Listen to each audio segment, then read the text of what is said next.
Good evening. Welcome to the Planning and Zoning meeting for Tuesday, August 3rd, 2021. The recording has stopped. We are opening at This 6:38. meeting is being recorded. And Susan, do you want to take a The roll. roll? Thank you. Bill Marin, Yo. Kyle Oberketter, Yes. Gino Rossetti, Here. Eric Volzek, Present. Michelle Thibault, Here. Bernie Grauer, absent, Rob Levitt, Yes. Cindy Hirschfeld. Here. So Cindy, you'll fulfill the quorum so you can vote on all our items today. Great. First order of business is a public hearing on the BCC application and a continuation of the conversation we've had the last two meetings. Okay. Just maybe a reminder before we start, if anyone's listening, if you want to publicly access and make comment through Zoom, the second page of the online agenda on the town's website, Agenda Center, has a Zoom link that you can access the meeting, and James will let you in to speak at the appropriate time. If the link doesn't work, you can call 146-248-7799, and the webinar ID is 851-8936-7361. And James will give some introductory remarks, and then we'll have a presentation from the applicant. Thank you. This is a continued public hearing on an application for CSC sketch plan review and rezoning to the CSC zone district to construct a grocery store and 70 apartments on the BCC Basalt Center Circle property that housed Clark's Market, as well as Restore, and that currently contains Jimbo's Liquors, BLT, and decorative materials. Process-wise, as was noted at previous meetings, this is a sketch plan phase in which P&Z makes a recommendation to Town Council. After sketch, a final plan review would be required, which also entails a review round by the P&Z and the Town Council. This is the third meeting before the P&Z on this sketch plan item. Since the last meeting, the applicants have made some additional site plan changes.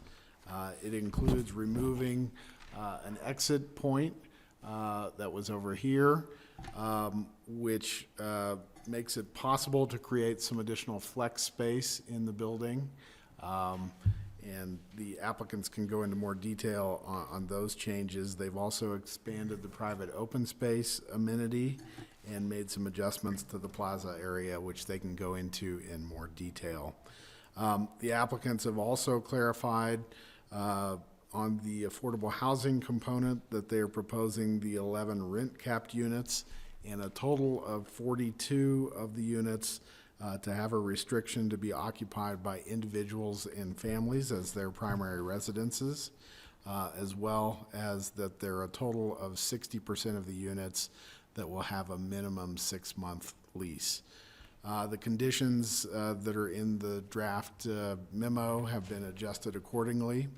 Additionally, staff added a condition that it is recommended that the town and the applicant explore the possibility of the town participating in increasing the affordability of the project for the residential tenants, consistent with the motion that was considered at the last meeting.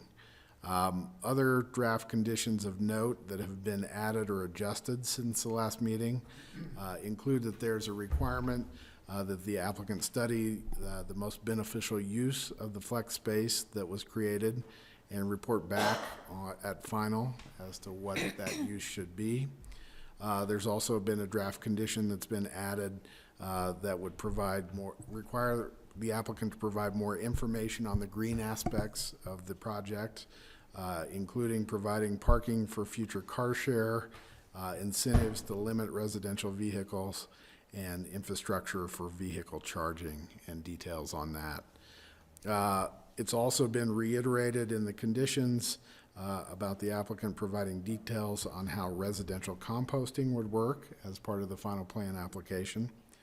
So this evening, staff would recommend hearing applicant's presentation and then having them provide comments and then reopening the public hearing, and then taking additional P&Z discussion. And if you're comfortable with the conditions, you could work on forwarding a recommendation to the town council. This evening, we have the applicant group here. We've got Tim Belinsky and Andrew Light. And do you want to introduce your team as well, Tim? Sure. I'm Andrew Light. We got Tim Belinsky here. We've got Heather with Connect One. And we got Scott with Z Group Architects. We brought in all our out of town fancy consultants. But thank you for being here again tonight. We appreciate the time. We're very excited about this project. We think it's gotten better through the process. I think you'll like the changes that you'll see in the plans that they present. We did take an opportunity to go back and talk to a couple of obviously affordable housing is something that's come up in the conversation. We did speak with our manager that's managing our apartment building in Willits, and talked to the other people who are in that other apartment building. And, we confirmed what we knew, which was that these are all occupied by local workers. I mean, there's hospital employees, there's restaurant managers, and I think I put the list in my, in our memo. But these are, there might be one or two older retiree people, but almost all these are young, under 35 people that are working here. So I think that's what we envision for this project. And, I think we love the idea of the synergy between a activated grocery, with an extra food component, and the hotbed locally serving residential above it. We think that'll be, we think those two uses will serve each other really well. I think one of the other things that we have had a couple of people come up to us and say, we're so excited about what you're doing. That's exactly the kind of units that our people need. I mean, these are small units. They're, average under 600 square feet per unit. So we think this will fill a housing need that's, if you read the housing needs study that came out a couple of years ago, there's a broad range of housing needs, and we think these small units will by design be able to serve those. So we're happy to talk about that in more detail if you all want. But I will, again, I think the green aspects which have raised we've committed the residential portion will be all electric. We think we would need some gas for the commercial portion, just because Tim was dealing with Whole Foods, said that was very important. But then the design aspects, which Heather and Scott will walk you guys through, I think are really a lot more pedestrian friendly. I know some of the comments were adding the pedestrian experience, making the streetscape more lively, making it more urban, less suburban. I think those are things that we've tried to address. I think they've done a good job with that. So I'll hand it over to Heather and Scott, and we're happy to have you guys' time for this. Very cool, thanks. I just wanted to reiterate, we really appreciate the back and forth. I know sometimes it's hard to come in and keep kind of grinding through what seems like small issues, but I think at the end of the day, it's made for better project and better spaces.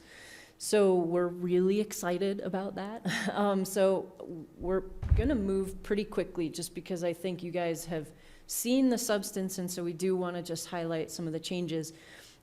This being our first view, so again, this is gonna be if you were to walk down the ramp from Two Rivers Road. A lot of what we've been working on, so Scott's been working on some of the building operations and how we can reconfigure a few things with the parking, et cetera. You'll see how that spills out into the outside. We've been working on just what these spaces are, like Andrew said, this kind of how to make it more urban, how to make it the place you want to hang out, right? And then thankfully we got this kind of sneak peek also that hopefully you guys will see of the 2030 plan, and thinking about all of Midland and how does this just now fit into that whole thing as you can walk, circulate through this site, up a new Midland streetscape. Hopefully there's support for that in the community, et cetera. So you'll kind of see that, again, we had these circulation corridors, but how we've really upped the quality of those. So this is kind of coming into the site, right, from if you were to come down Two Rivers and down our ramp. And Scott, again, will talk about some of the changes around the entry. But just looking in, you're going to get a little sneak peek here. We've really focused on this plaza, how to circulate through it, the umbrellas, the seating areas, getting shade into that space, but not too many trees and, blocking our grocery, things like that. And then circulating to your right, you're going to see pretty much a totally redesigned common open space outside of the residential, and how that now flows out into the parking area. Next slide would be great. Thanks. So this is back to our view. A lot of this was reconfigured just to, again, simplify the space and think about how you can park here, but then when you're in that and under the umbrellas and seating, how does it actually feel like a place, right? Not just like the parking lot kind of bled into the plaza. And so really thinking about how that got reconfigured, and again, just the liveliness of this. So what we have to do is create some of the space and the accoutrements, I guess, with the seating, doing lighting up over the top to make it inviting, and then the people are what really makes it lively.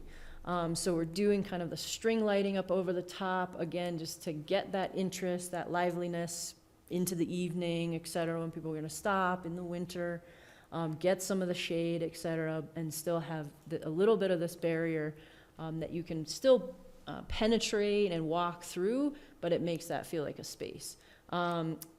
You'll see in the plan view, we're looking at how to do this, maybe not just strictly a traditional, paint off a crosswalk, but actually cutting in, some colored walkways that then match up with the plaza, and so you really feel like you're being drawn into that space. You'll see that better in the plan view version. Go ahead, we can go to the next one.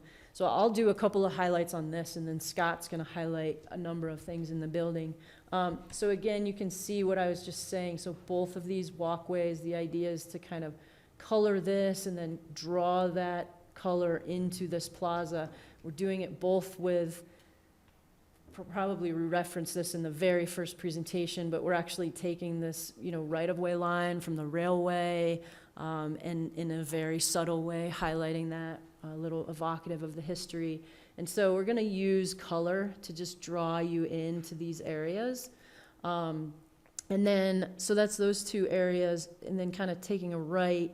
So this, really, we have some blow-ups that'll get us a little closer to this, but you're gonna see how this has now been totally reconfigured.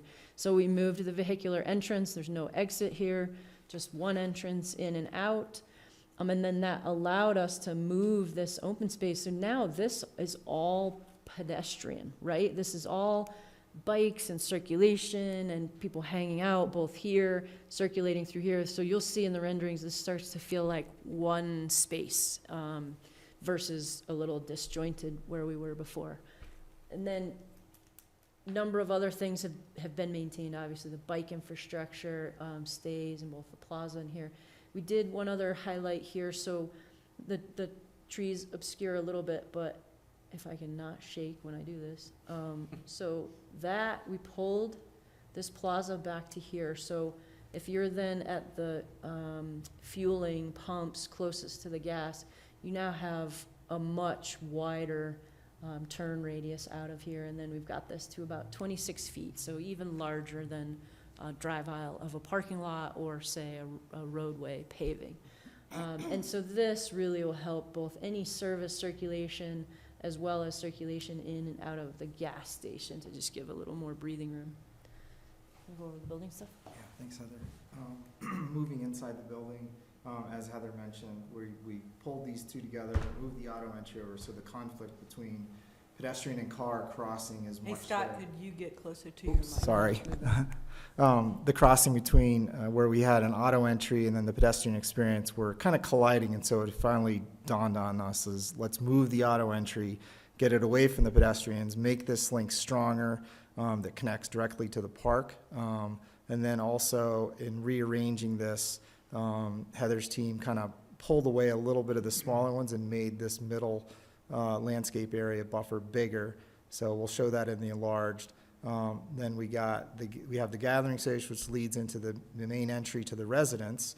As well, we were able to add more bike parking behind it too. So this was really nice and efficient. in moving the entrance to this side, entry, exit, we were able to take away the exit on this side, which was a tight little turn. And then that gave us overall, it gave us a little extra room. So this is that 400 and some square feet flex space that is still to be determined, but that's where that is. And then this little area up here, Gino, I just wanted to point out, that's where trash and recycling and loading it. So those are all together, just as they were previously on the grocery store. So that's where all those trucks will be accessing.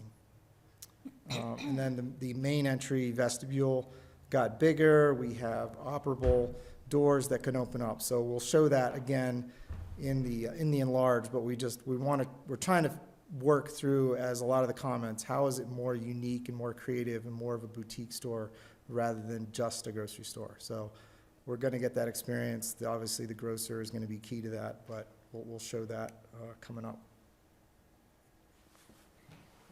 Next slide. A blow up of the plaza, so you can see now a little bit closer under the trees is how far, I mean, this was directly coming out from the building. So this has been pulled back here. It's, I think it's 12 feet at least. It might be closer to 14 or 15. So that's quite a bit. Still leaving, I think we want a little bit of that relief and you know, some greenery, et cetera. So we've been able to leave a pretty generous island here and still get our bike parking and everything else and lots more flow. So you can see that a little closer up. You know, in thinking here, and you'll see this in the image of our actual rendering, but just be thinking about this, reconfiguring and just thinking about what the actual furniture might be and how to populate that space and, you know, how much fits. So, I mean, these are little 3 tops. Like, this is a great space to get quite a few people to be bustling in the summertime.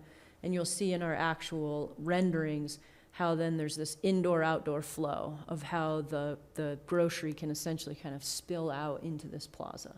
So that's what you see here. And in any questions, we can come back to these, but you see both of those crosswalks. Do the next one. And then we blew up the, oh, no, we'll do the, so this is a little bit about the, that kind of indoor-outdoor flow. So just a bird's eye view of that outside area. As we can see, planter boxes that'll screen some of the headlights, the string lights that go across the top, umbrellas. We could see the food stands that could be pulled in and out, and obviously that could be for seasonal, you know, depending on what's going on. And then there could be food, you know, so this really becomes a very multi-use plaza area, which is very important to the project. Bike parking, you know, we could see the planters there.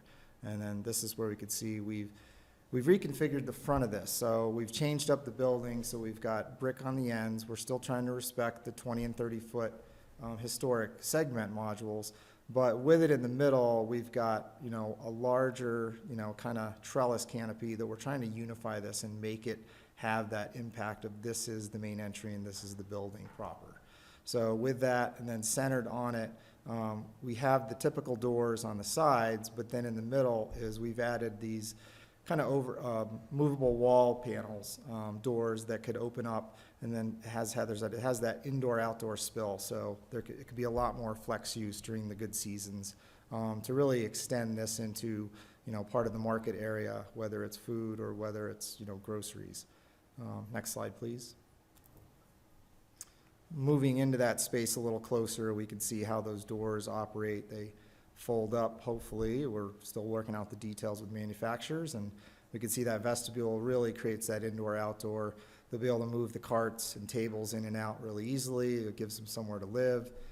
We could add graphics to it, creates a good trellis structure. Again, this outside area for seating or umbrellas or the food, trying to create a nice experience. Next slide. Similar view, just, you know, looking at it in a different view. You can see how that all kind of, how people can congregate. So it's a pretty good size space. Next slide. Heather, turn over to you. So this is diving in a little deeper into that reconfiguration that we were talking about here. So we now have this space that we have to be able to put these together so they kind of feel like one space, but yet there's a little bit of privacy to one and then a little more openness to the other one, right? And so what we've done is kind of create, you know, maybe it's with vegetation, a little bit of like screen wall, so you can walk along here and still feel like you can see into this space. And then this one is very open, some shade structures over the top. Those are the little triangles, you know, seating underneath. Border this with some softscape, right, to bring some color, bring some interest, etc. And you, again, you can still obviously circulate through all of this, but now this really feels like a nice entrance to this building. It feels pedestrian. It feels like it welcomes not a car anymore, right, but the person and the bikes and everything else. Plenty of circulation space. We want to make sure we're going to leave all that. You're walking through here with everything from strollers to bike to be able to park here. And again, part of what we'll finalize is what's right in here. You know, is it that we do some grilling space? Is it just that it's a hangout, kind of like these two? We did the tiny home park, and the foosball has been super popular because they make it in an outdoor version now. So Tim's looking at me like I'm crazy. And so I think to finalize what that really is very important, but you can kind of get the sense, again, like we did in the plaza, how we're creating this sense of space and then being able to populate that so it's exciting and people are going to want to be there. We can go to the next slide. It's just a view. Just kind of another view. So this is keeping this triangle park. Again, I think what we see is this is going to be fairly utilitarian in a way. So it is to be able to water your dog, go out, probably take a smoke break because that's still a thing for some people.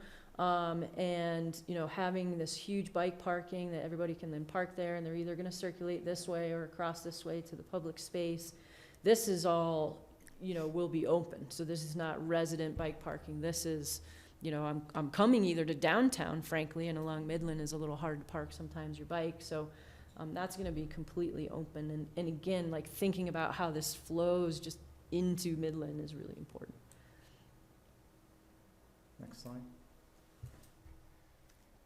And this view, so again, you know, looking at, you know, we're going to integrate some kind of other shade components. So there might be shade sails. We have a trellis that's over the gathering area. We can see there's going to be, you know, different flex seating, whether it's benches, picnic tables, cafe seating.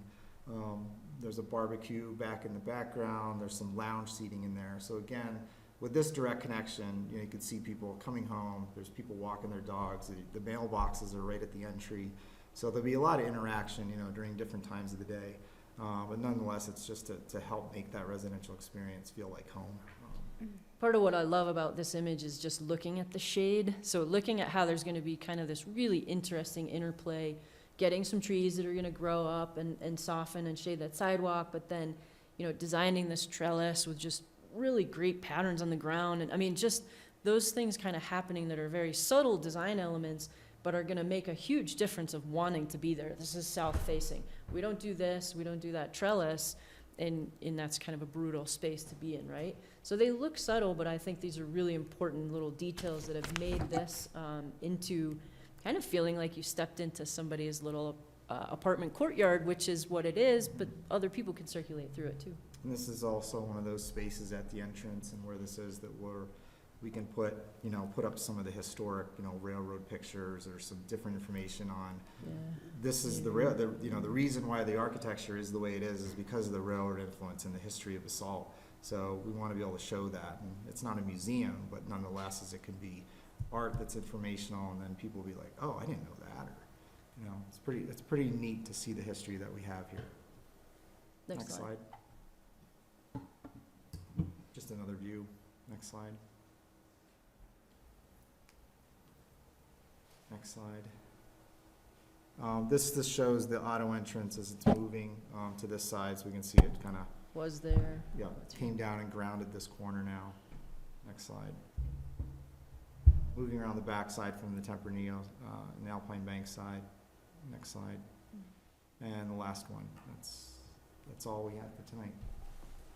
Thank you. Thank you. Commissioner questions? Gino? A few minor ones. You mentioned, Gino, Gino, can you you have move to your be mic closer closer? to your mic. sorry, I remember now. At the last meeting and again in the write-up, string lighting, what and where is it? If you don't mind keeping it up, it might be good, Jim. Does one of the renderings show it? It does, yeah. Let's see, try, You it's can a kind little of see hard it to there. see here, but, yeah. There you go. So, if you've ever been to the Dairy Block in Denver or a few of these other courtyards. Willits Free Block. range. Sorry, Seven. Yeah, okay, so Market Yeah. Street. Yeah. Market Street and Willits, these are up, strung up between the buildings, over the top. And so Okay. it's, That's you know, what it it's mostly just the evening lighting that kind of brings it in. in the strength of the patio, the seating patio, which is a little bit different than the one on, let's call it the west side, is a little bit different than what you've got on the south side. Is the snow removal on that patio considered? And even the whole snow mitigation with all of this curbing and raised sidewalks, has that been thought through? It's being, yes, it is. And we've been working with the snow removal company that already services this area of town. They also have quite a lot of presence in the Willits area, and they're confident that it's a job they'll handle. Okay, thank you. Staying in the winter conditions, it's much different. Have you given any consideration to the opportunity of putting in fire pits, gas-fired fire pits? So, Well, it's usually a no-go in Basalt, if but you just we'd have got to talk dirty about it. snow around you, no umbrellas and no real trees, why would someone want to sit out there? But a fire pit could, you might think of it through. Gino, I'm only asking. Let's do it, Susan, come on. no, I mean, we're considering bringing some amendments to the town code that would make it extremely difficult to do any gas outdoor fireplaces. Global warming, Gino. I'll come back to that later. The paving material for all of the sidewalks, in differentiating, particularly on the patio, is it just going to be concrete, or will it be pavers, or how will that kind of be handled to make it a pedestrian urban look? Yeah, we see a combination. So I think the concrete right now looks pretty gray, just in these renderings, and it depends on which computer you're looking at. But we see really complementary tones to the architecture. So probably a colored concrete will be, call it the majority, with then highlights, like in the arced swoop that we have, the plaza space right here that you can just see a little bit off to your left. We've talked about doing pavers. We want to make sure you can push everything across it, so a grocery cart, the strollers, etc. So we'll still do some paving, probably even some porous paving in that little area here might be great. So still pavers, but we can get some water in there so it's not all pervious. The other residential area, we are thinking of really softening up the little courtyard that's under the trellis. So even doing, whether it's like some of the porcelain type pavers that kind of have a wood look to those, or do some of our outdoor, it's like a wood alternative, bamboo and things like that are extremely That's sustainable and hardy and Okay, really that was warm the last question I colors. had. Is it too costly, or doesn't fit in your whole motif to perhaps have that patio heated, so that you've got some place for all of the people to come and have coffee, rather than just sitting there against a mound of dirty snow? This Yeah, patio. that whole patio. Interesting. We have not talked about that yet. Okay, because we have a lot of good Sundays that won't be needed, but we have a lot of gray days that it would be a welcome. That's all the questions If we could I do have. that off of solar panels or something like that, Yeah, match that up. yeah, exactly. That's how I would approach that question. Okay. Thank you, Gina. Cindy? Yeah, I had some questions on, I guess maybe some discrepancies for me in understanding some of the additional language around this. And one of the first of those have to do with the lease terms. There was something in the addendum about having, and I'm not sure if this falls under the 60% requirement now, but about having lease terms of at least 6 months. But then on page 15 with the overview, it said, that there's just gonna be a standard 12-month lease term. So, I'm wondering which one is it? Our apartments now are, almost all of them are 12-month leases, but occasionally you'll get one shorter. I think what we're committing is to make sure that they're not less than 6 months. Does that make sense? Like we want to make sure it's clear that we're not doing 30-day months that are actually, someone's only there a week, or it's not a short-term rental. So it I think, also, in answer to that, I think you have to look at the actual condition, because that's how it's gonna play out if it's sold or whatever. Their intention, that first part is their intention and their experience, right?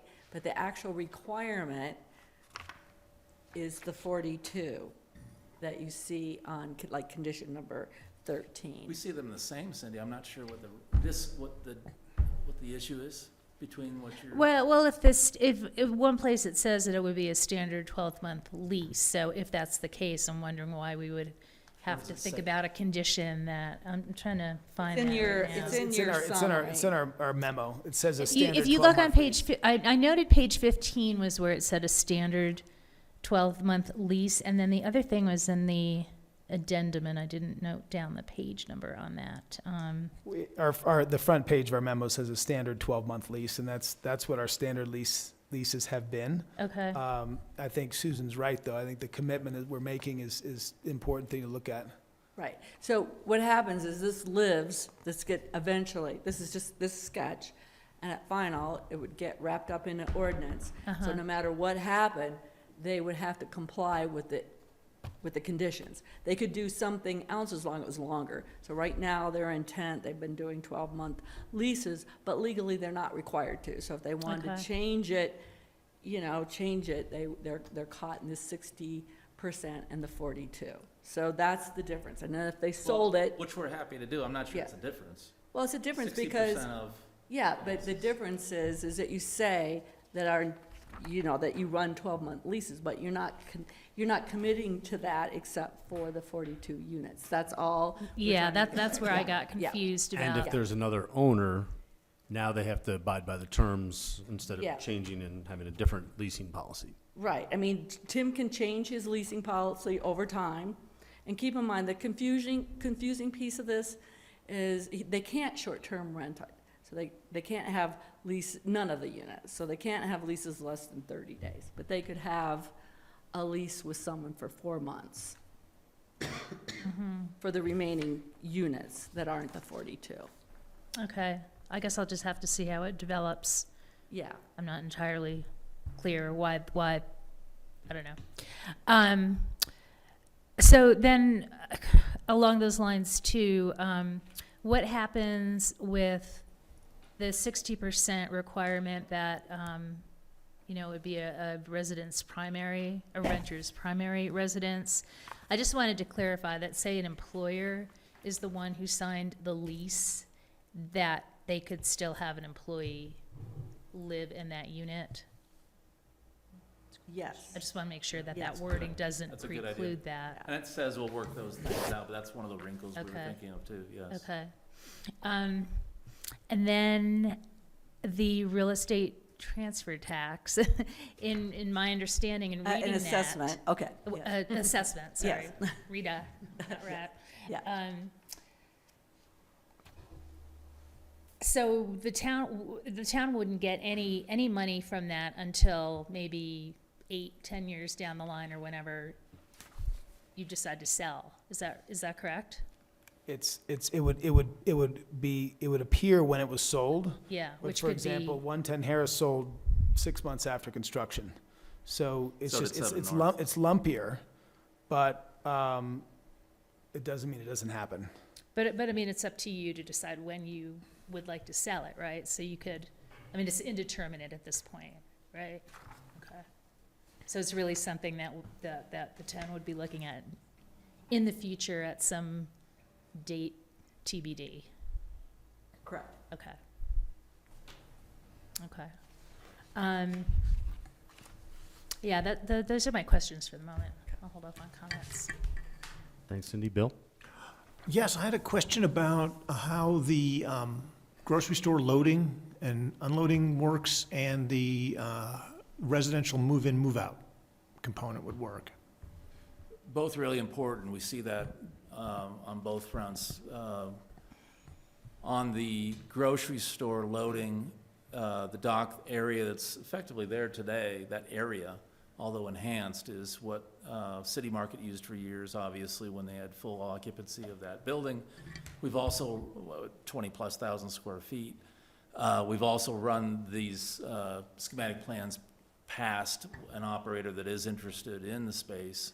So they've given it a thumbs up from a grocery store. That also includes the trash area being part of that. That's very common. The liquor store will also share that same loading area as they did in the olden times, and they will again. And it's a big improvement from how it operates today, which that loading dock area has effectively been abandoned. As it relates to the residential move-in, move-out, that's a big part of the program, and you've got to make sure that's covered because it's happening on a regular basis. So between the elevator and its size, the size of the residential lobby, the doorways and such, you know, we've got pretty good skills with doing that. We've delivered multiple residential buildings and gone through that move-in process, move-outs, and maintained that. So I think we're there. It'll continue to be enhanced as we further develop the plans, but that's always a priority. The other is the parking for move-in, move-out. When we made sure to change these around, these pull-through spaces are gonna be huge. So that is both this kind of boat and trailer traffic that we talked about, that we hear about all the time and is circulating through here. And then these pull-through spaces will be perfect for that. And so then they're, you know, centrally located right to get into that space that Tim was describing. Thank you. That's it. All right. Kyle? Is the additional residential outdoor space, is that square footage necessary to meet code, or you were just adding that, that's outside of the parcel boundary? This? No, the one to the, what would that be? This? That, yeah.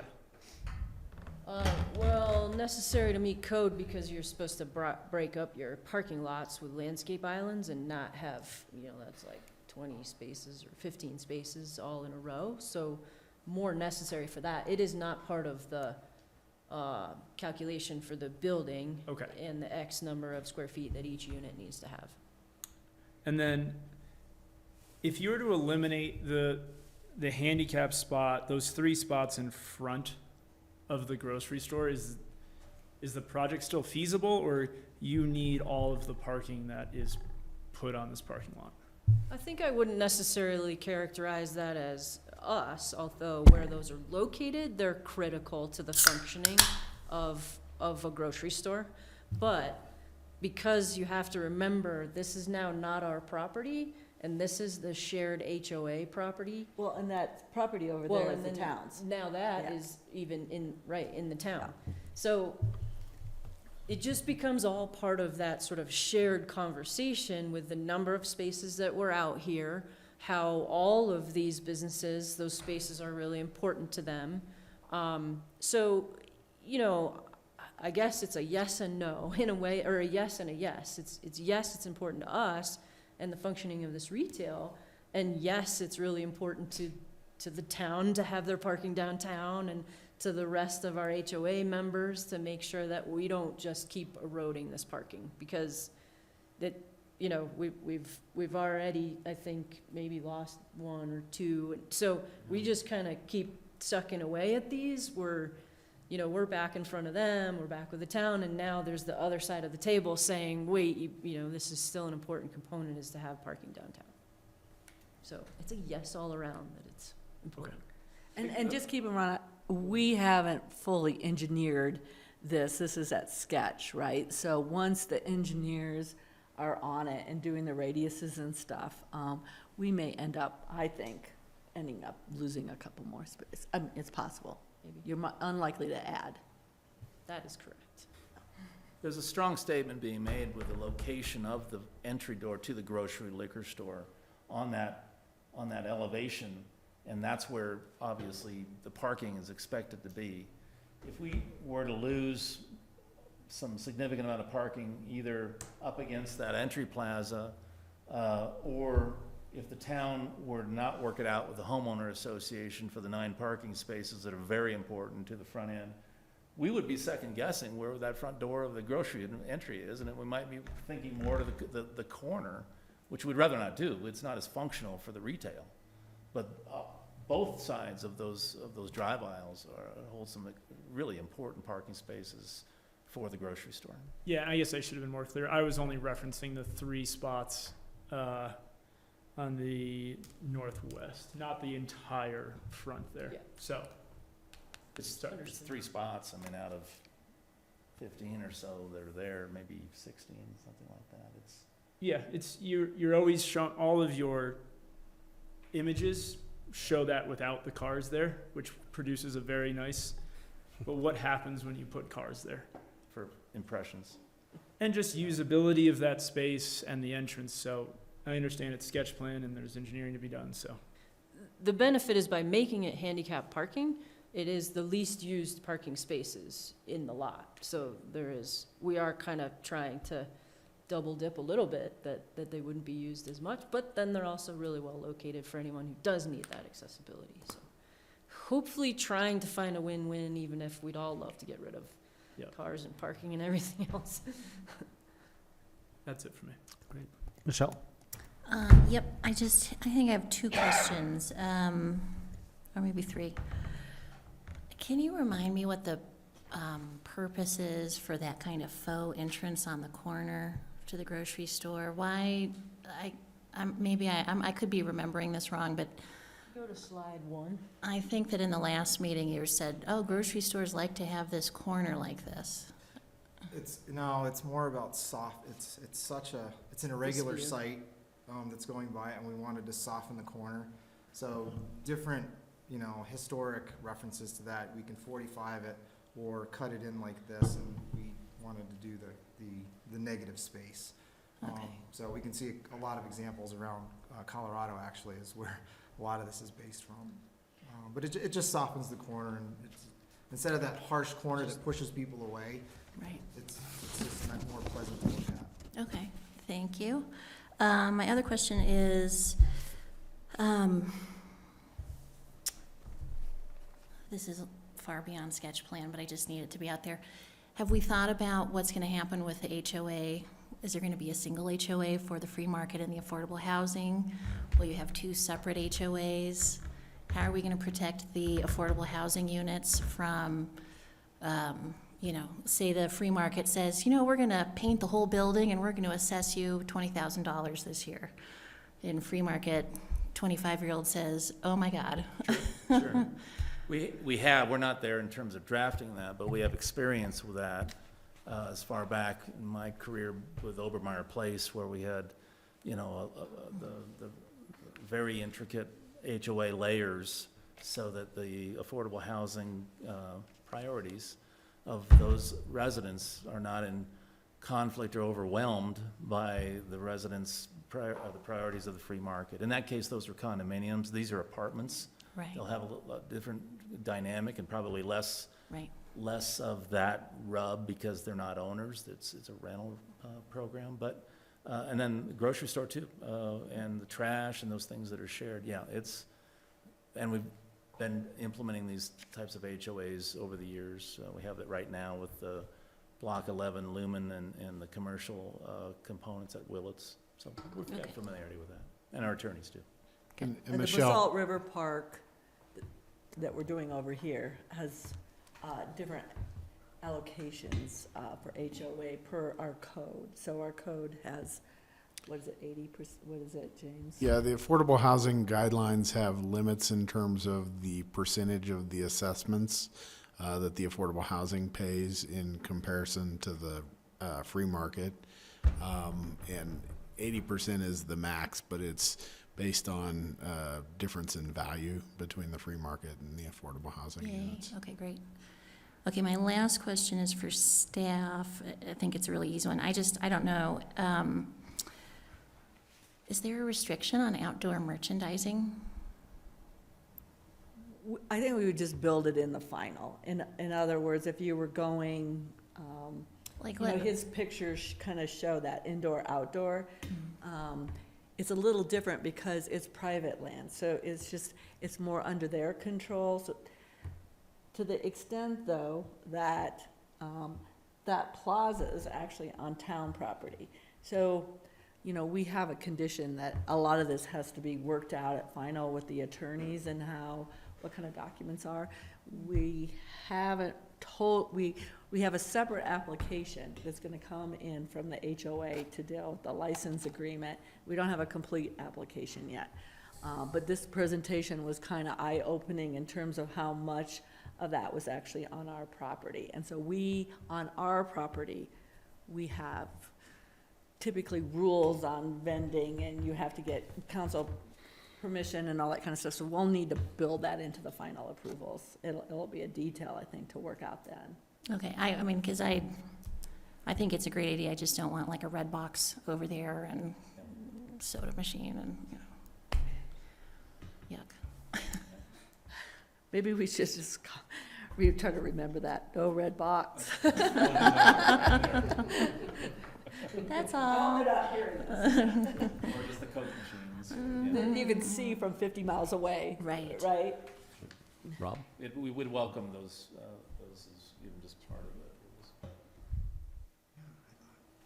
So I've had a couple of phone calls and conversations the last 2 weeks,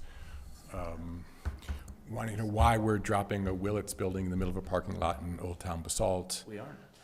This is just what I've been being told, and why there's not more of a streetscape like on the rest of Midland.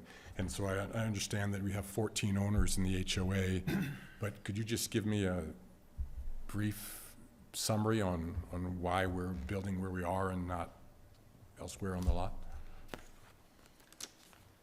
Want that, or shall I? You take it. Okay. Well, several things. In terms of the appropriateness of this massing plan for the site, you know, this fits the master plan in terms of certainly one of the presented options from the 2020 master plan. This is one of the options, effectively. Which was where grocery store and affordable housing. Where you look at a building that replaces the collection of buildings that are there right now in this kind of a scenario. In fact, it's that binder right there. We could go through it a little more, but it really hits the mark in terms of Clark's Market being rehabbed, the parking lot being improved, the mix of uses coming in that bring the residents to the density of downtown. That plan is one of, right there in the book. The site is complicated. It's been dormant for 10 years, since Clark's Market left, at least. That's effectively the mark of when it went dormant, lights were out.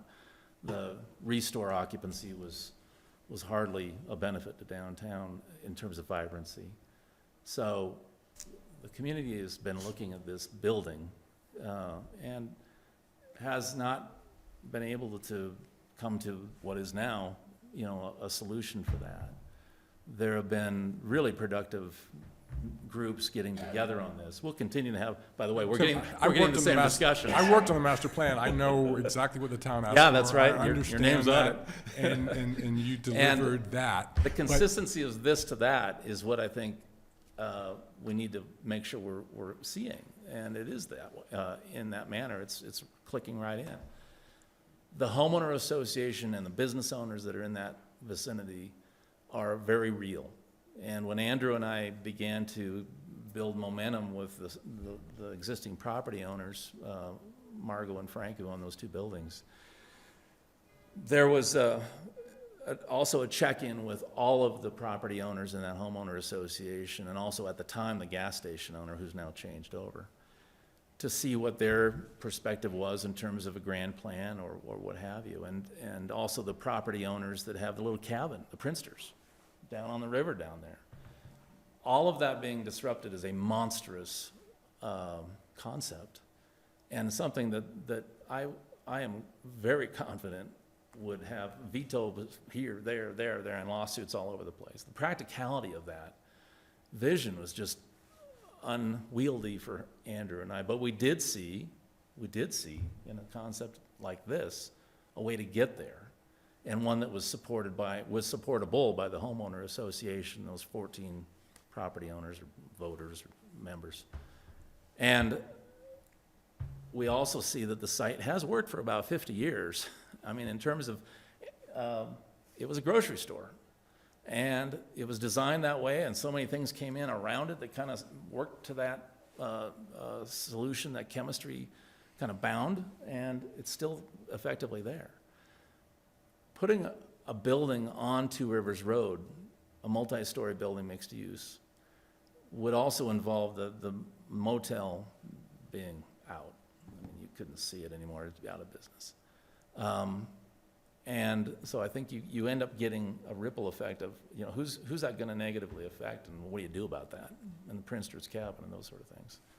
So, I'm rambling a little bit, but. No, that's helpful to me. It's just, you know, it's so wrought with problems that it's hard to even express, and then maybe we should do this and just tick off all the things, because could it be done? Yeah, I mean, we'd go to the moon together too, I guess, Andrew and I, but it's not practical, and that's kind of what we're up against here with this. And I think in the end, you'd end up with a retailer of about the same amount of square footage, and you also inherently have a problem with bridging the gap with the gas station and Alpine Bank and the entrances to Alpine Bank, of a pedestrian link that's really hard to imagine and hard to really pull off to, you know, Two Rivers Cafe and all the cool retail that we have and restaurants we have up on that street. You still have a major break point that this building would not cure, or a building up on Two Rivers Road would not cure. In fact, you might be creating 2 little nodes of downtown that are, you know, not connected and maybe competitive. So, I mean, those are some thoughts on it, Rob. But and we're, by the way, meeting with some people who have spent hours and hours and hours on this stuff too, just to make sure we understand their perspective. We've already done some of that, but now some of the calls are happening for us too. And we'll make sure we spend time with them and pull whatever we can. Gino's college group spent time on this. I mean, we know the time and energy that was put on that, but they're just so many huge realities that we're facing, where we think, and we don't want this to be construed as something, you know, not as good, because we see the benefits of this, especially with these enhancements, that we're getting there with a really good, vibrant solution that will be the magnet for downtown Basalt.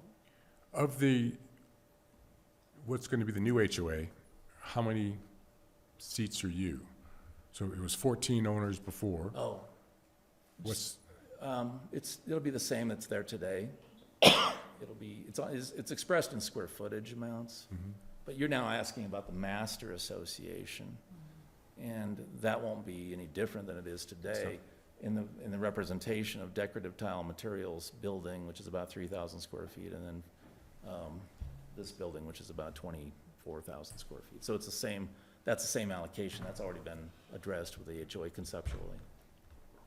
That's it. Thanks, Tim. I'm glad you brought it up. Thanks. I just wanted to disclose, I ran into Tim the other night at Whole Foods, and we had the briefest of conversations, so just put that on the record. I posed a question to Tim there, and they didn't address it, but I want to throw it out now. And I appreciate the 400 square feet of flex space that you've developed. Would you ever entertain a food truck, an external kind of entity in some of the additional parking spaces to entertain local vendors, additional vendors, this vitality that's been brought up a few times.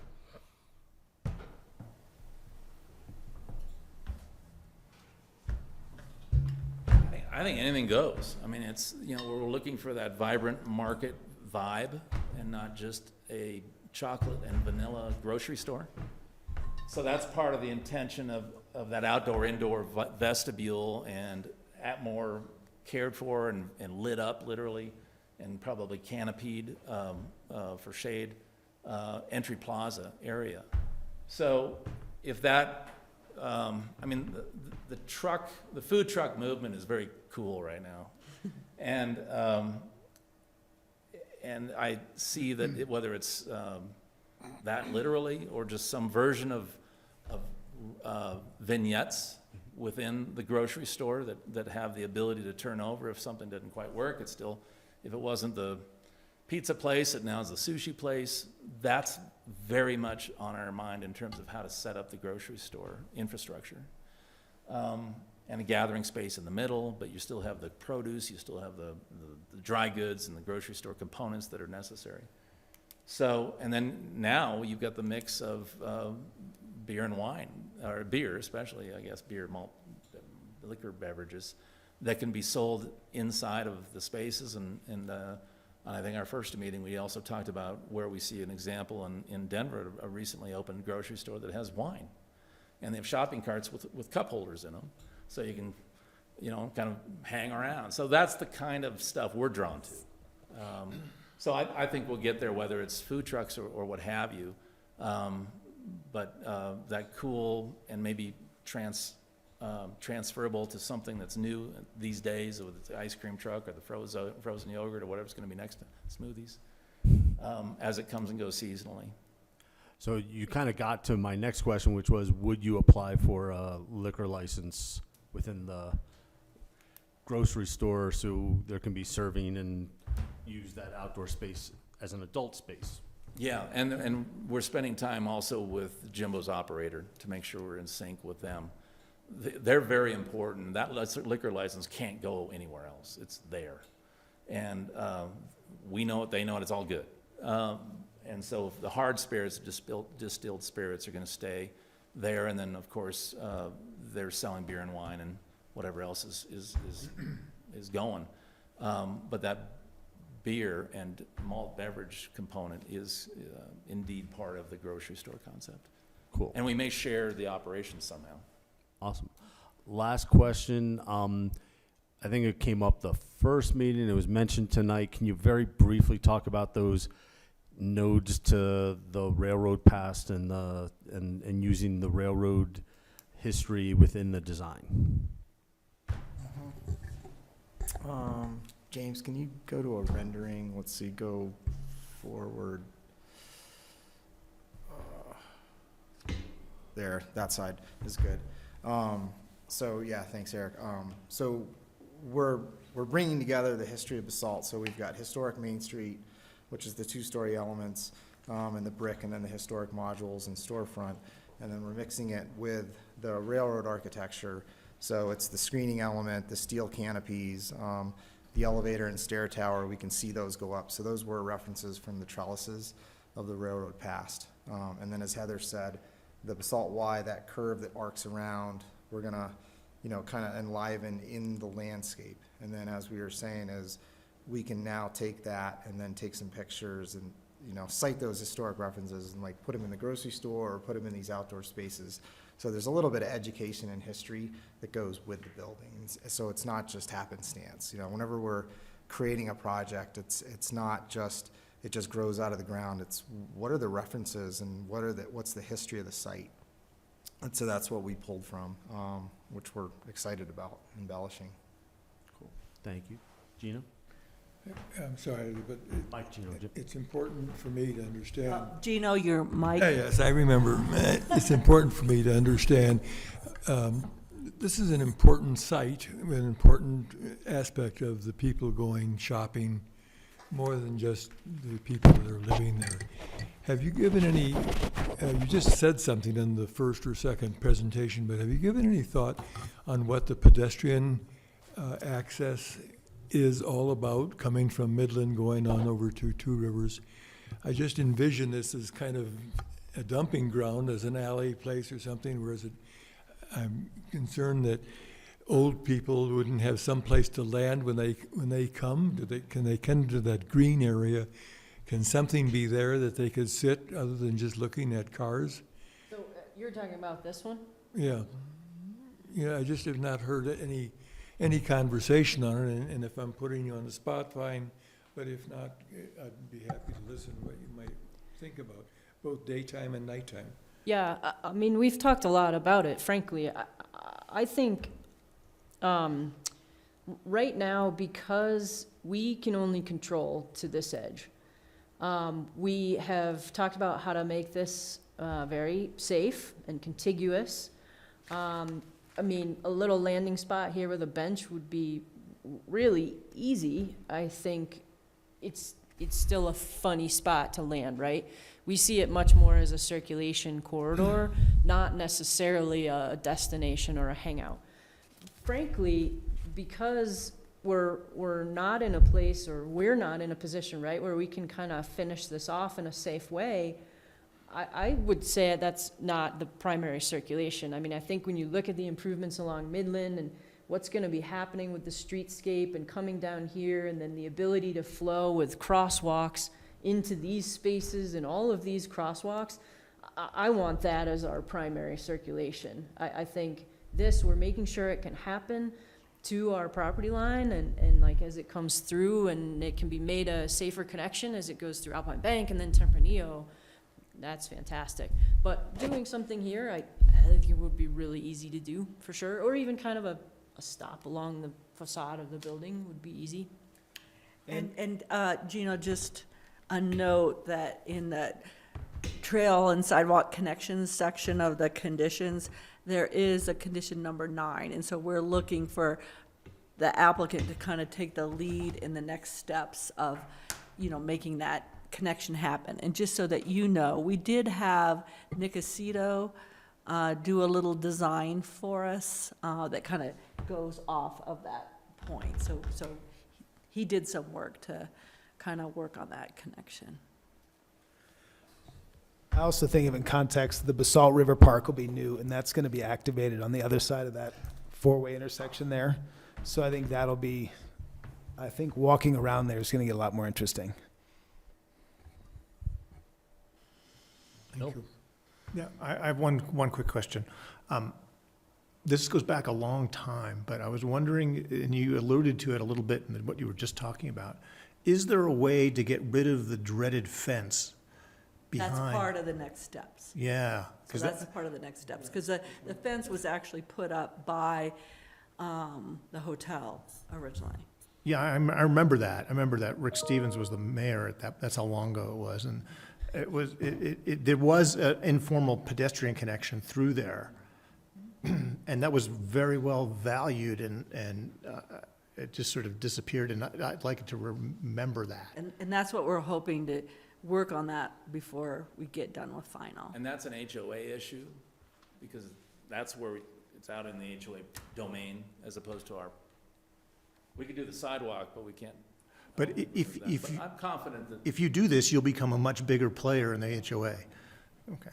I think, in fact, we want to address that before we go into final with the homeowner association in terms of that barricade being removed. Because that could be a valuable pedestrian connection that would enhance the whole flow. That's it. Great.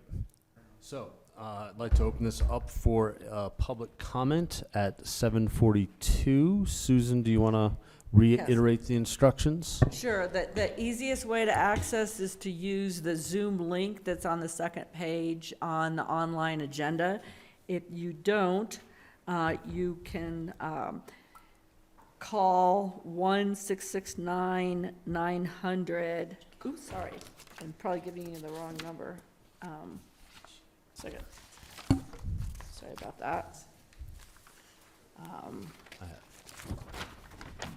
Dial 1-346-248-7799, and then the webinar ID is 851-8936. 7361. And if you have trouble, you can text 970-379-1514, and we'll help you out. So far, I don't think we have anybody queued up, do we, James? No, we just have Katie Tabor, who's with Connect One. Okay.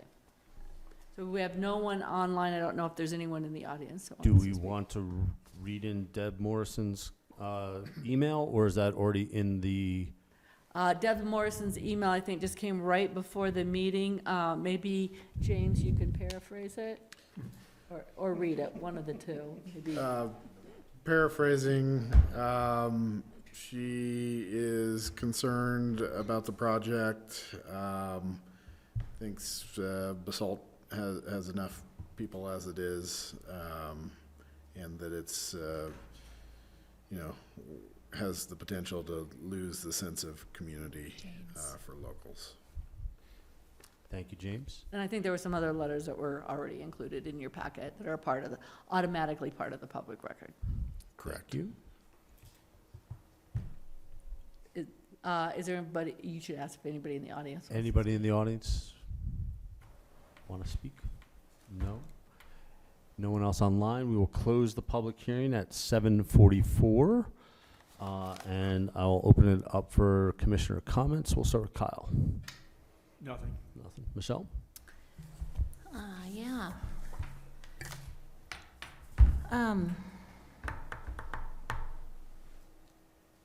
I really appreciate the changes you made to the private residential space. That is just much more relatable and makes a lot more sense. So I really appreciate that. It seems usable and inviting and connected and all of those things. So that's exciting. Because I actually just paid attention for the first time to that similar space over at the Lumen. And I prefer this space, I'll say that. I like the idea of the retractable doors, and I see how the iron trellis is a nod to the railroad architecture. And I think this is gonna help you guys get forward somewhere else. There needs to be a bigger nod to railroad depot architecture. I think you're gonna get stuck because it does, obviously this is a new building in historic downtown. And while we don't want to mimic a historic building, there needs to be some more elements that nod to it, whether it's a little peak gable over the entrance. I'm just Googled up here railroad depots, and it seems like every single one has an entrance that has the little peak here. It's a conflict for maybe your second floor, I don't know. They all happen to have rounded windows on top as well. Again, we don't want to mimic historic things because that's cheesy and chintzy, and I totally get that. But I think you're going to need to flesh out some of those things a little bit more to get more buy-off, because it's going to be tricky with it not being brick all the way around to get more buy-off from the public, I think. I mean, I generally like the rest of the project. I think the improvements have gone a long way. But I think there's just going to be some pushback if it doesn't develop a little bit further. And I can't believe that's all I have at the moment. Thank you, Rob. I'm struggling for a good analogy.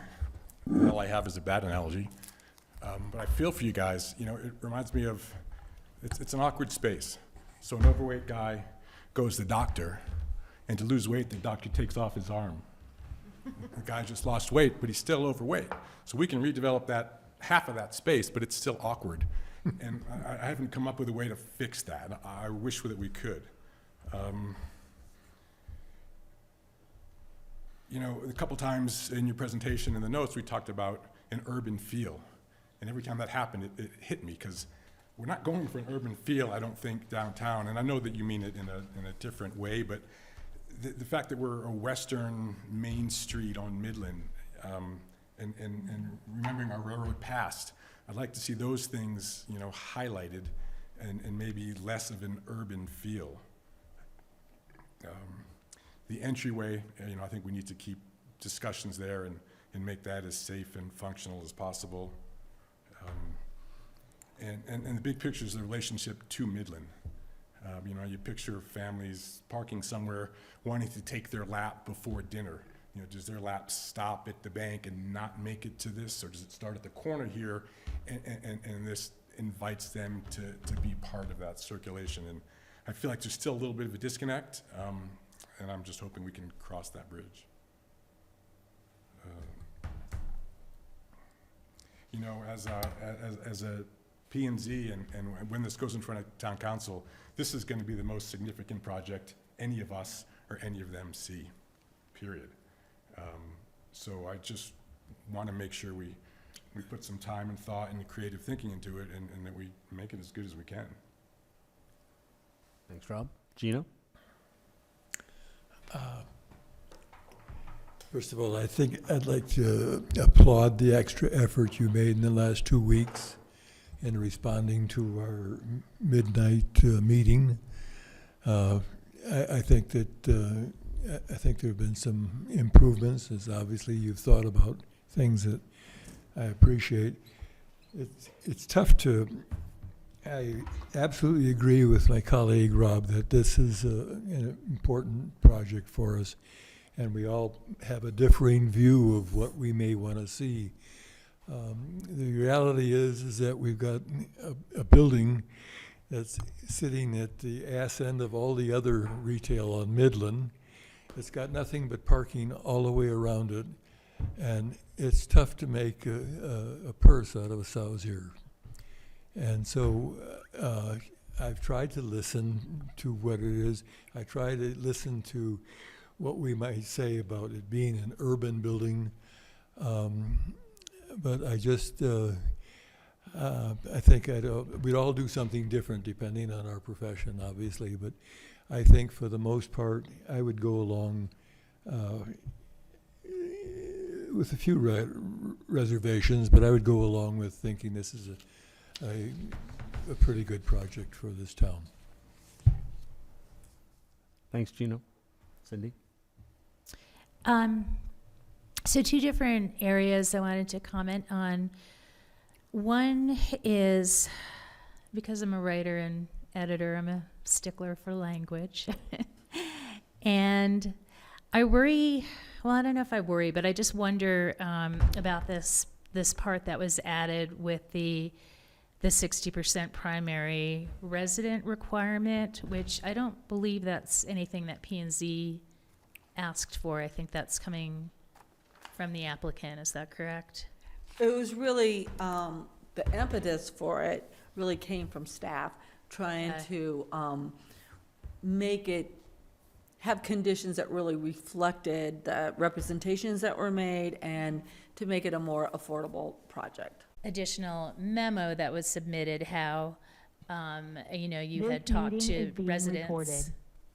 of the other apartment building and found out, you know, that they were mainly locals who were working here, and how the size of the units and the location of it, you know, looking out on an old motel was what the memo said, you know, is going to kind of self-select, I guess, who is going to rent and, you know, and kind of ensure that this was really going to be locals renting. So just in my mind, that to me seems that, I mean, if we're going to take that on good faith, then I, you know, don't really understand why we need to impose some other kind of requirement on it.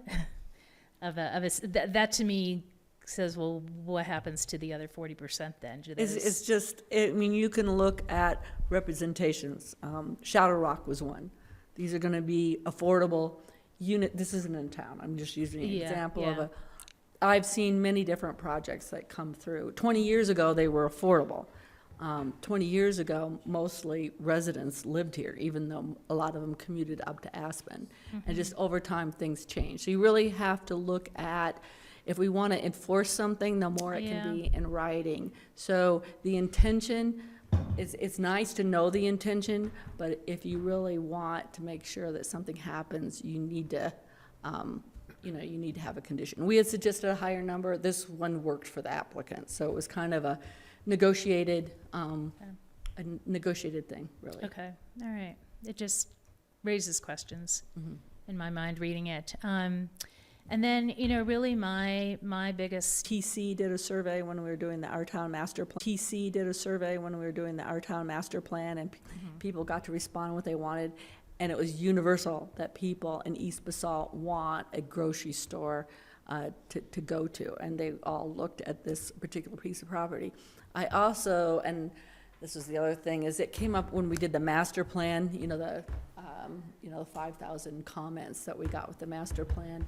There are many people that talked about wanting a grocery store on East Basalt, something that was more than a 7-Eleven, that was an actual grocery store that could prevent you from, you might do one big shop a week, but you could really rely on a grocery store in East Basalt. And it was really, when City Market and Clark's went out, it was really seen as a negative thing for East Basalt and making it. and what constitutes East Basalt? Oh, East Basalt's just like Old Town, South Side, Elk Run. That's East. We call it East Basalt. Okay. Not Willits. Yeah. Well, I'm South Side, and I was not unanimous in that, but, yeah, I mean, I don't know if we have the population, even with 70 new people, to support yet another grocery store.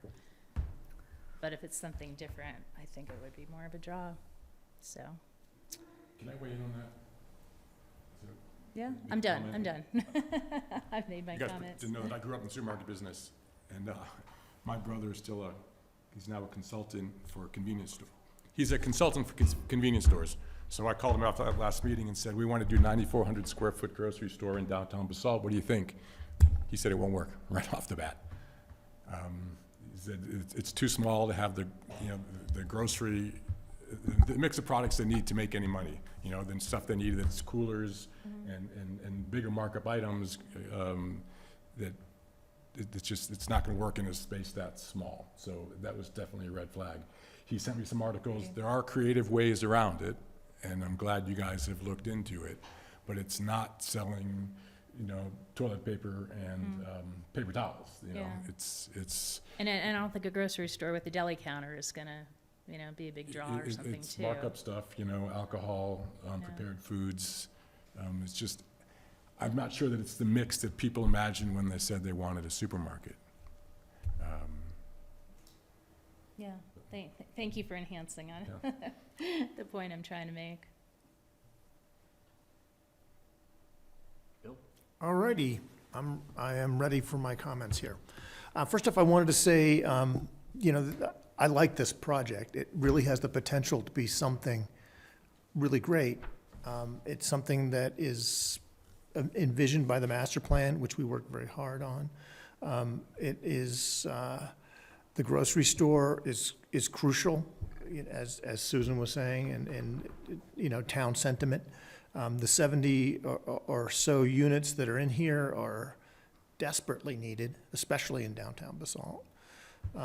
I also wanted to say thank you for the additional renderings. That has helped quite a bit in my understanding of this. I think it's gone a long way to address the street, the comments I had before on the west elevation. On the other ones, far less so. But it's getting there incrementally, piece by piece. I think that this is master plan compliant, but it's master plan compliant on the bottom end of the vision scale, which I understand because of the property constraints and the HOA constraints that you're up against. So I figured it would go this way, but I was hoping for something a little more visionary on this site, and just you guys working alone with the homeowners or HOA, the business owners there, you can't get there to do something as big as what it would take to, really reshuffle how that site works. So I understand why we're here. I was just hoping it would be different, but I know that just you guys acting alone can't be. It would take, a municipal private, a public-private effort to do that, and it would take a lot of time.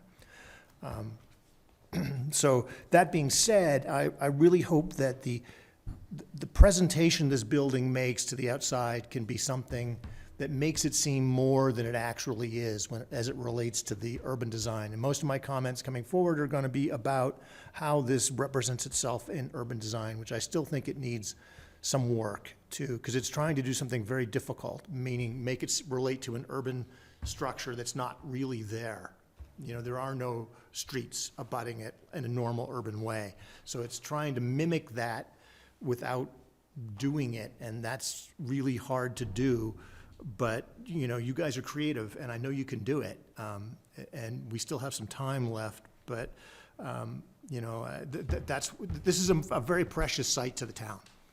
And we put a lot of effort in the master plan about this because it is really sort of a centerpiece to downtown. And so I think the expectation from the entire community is going to be really high about this. And there's going to be a lot of people upset about the density and upset about the lack of small town character and all of that. And I'm not going to pressure you to do that because that's always a real bugaboo. Small town character is a very sticky issue, and I don't want to go there. But I do think it could have some more work as the building expresses itself in an urban. By urban, I don't mean downtown, big city urban way, but a smaller western slope city urban way. And I think it still could have some more work in how it responds to the street. It's 35 to 100 feet away from the street, so that's the real trouble. But I know you guys can do it. But it still needs some work as far as, texture, spacing, feel. And that's not saying, as was said before, that it needs to look Western or historical. It could use little tiny references, but it doesn't need to have that. But it needs to think of it in those ways I was talking about, like texture, spacing, and just general feel of the project. And I do think, it is looking much better. I think the south elevation is rough. It's got that parking thing in it and the screening, and it's trying to do something that's the general contextual vocabulary doesn't have any words for. But I think that still needs some work, and the eastern side, that too. Those sides deserve something that they haven't had applied. But so what I'm saying is that what this building does is a great thing for Basalt. How it does it still needs some work. Because you're trying to make it do a lot. I still think the loading plan is difficult. I don't think it worked well before, because you're backing semis right up against a gas station. When you get to that point, to oversupply what's required, because Basalt is a place that could really benefit from this. There's more handicapped people around here and people who are accessibility challenged than you would think. And I think this is something that the town should really make strides for, to really oversupply that. And this would be the perfect location to live like that, because you'd be living with a grocery and right next to public transportation. So it would be the perfect place for accessible housing. And, adaptable units would be, it's weird from a rental standpoint, but it's becoming more and more common. In the multifamily buildings I do, up to half are type B units, the accessible or adaptable units. And it makes a big splash, and it's a big addition to the community to do that. We have big nonprofits here that deal with those kind of issues, and so it would be a good nod to that portion of the community. So just to sum up, I think it's a really good project, and it could be a really great project with things applied in certain places. The Basalt, this is such a high-profile place for us as a town. I think the town deserves it. That's it. Thank you, Bill. Thank you, everybody. Try and keep this short. First, I want to actually address the issues Cindy brought up. I actually think it's commendable that staff has put in here about the local conditions in the 8 or whatever years I've been on council, I don't remember ever putting that in writing, and I think it's really excellent that we're holding this property to being for locals. Not everybody, obviously, but the vast majority of it, and if it ever changes hands, to have that in writing is a huge coup, and so I think it's actually a wonderful addition, so I wanted to say that. Come a long way in 3 weeks. Where we were until tonight is unbelievable. I want to echo what most of the commissioners said, that we're not at the finish line. I think I'm going back to Rob's comment that he's been hearing, that we're putting a Willits building into town. And that's not the idea. I don't think that's your goal. But the more we can emphasize that, the nod to the railroad, the nod to the architectural changes that you're already including, but just kind of amping them up, will allay a lot of fears. The site is the site. You know, unfortunately, unless there's a lot more work from a lot of outside parties, your hand is dealt. And I think you're doing the best you can. I'm just emphasize to keep pushing that, to do that. And where I'm going to end with my comments is, this is the center of town.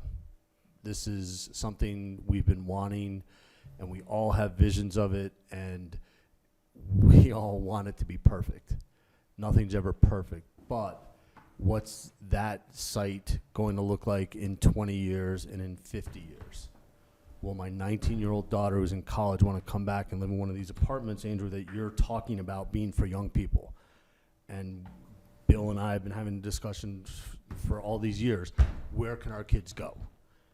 Where do they want to be? Will they be excited to be here? Will they go into town? Will they want to hang out in this activated space? And I think we're moving in a direction where I think we can get to yes. I'm not sure we're there now, but with a little pushing and a little work and continuing this exploration, I think we can get there. So, after 3 meetings, after a lot of time and consideration in front of us here, you know, in P&Z, do we want to have a motion to go forward to council? I stepped into it last time, so I'll try again. I'd make a motion to move this project along to the council. With the recommendations in the staff I memo. would like to move this project along the way that's been written by staff to council.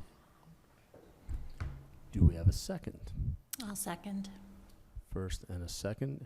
And we're going to do roll call. We will do a roll call vote. Absolutely. Okay.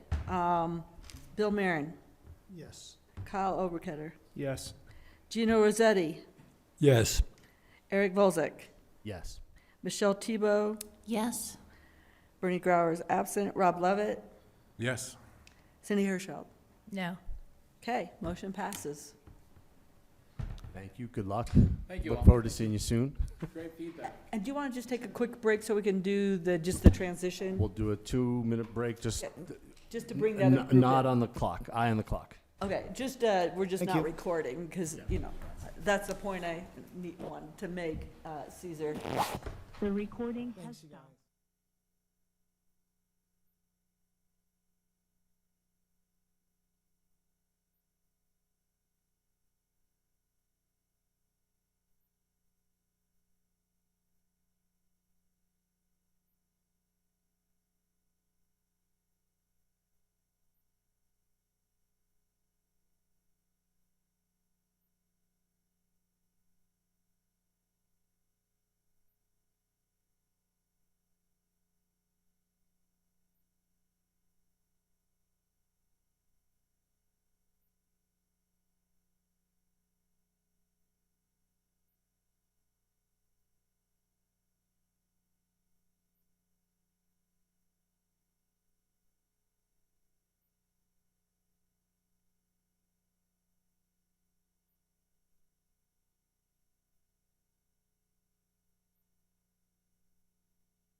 Welcome back to the P&Z meeting. We are going to move on now to a public hearing for Cypress Meadow Parcel 5, the sketch plan application.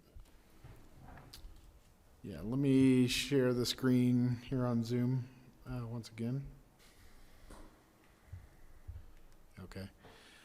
So this is a continued public hearing on the sketch plan PUD application submitted by Possum Co. LLC to construct 155 dwelling units on parcel 5 of Cypress Meadows. As was noted at the last meeting, and as you can see on the screen here, the property is subject to the application is 12 acres. It's between the Park Modern development, which is up here, and the Basalt Industrial Park to the south.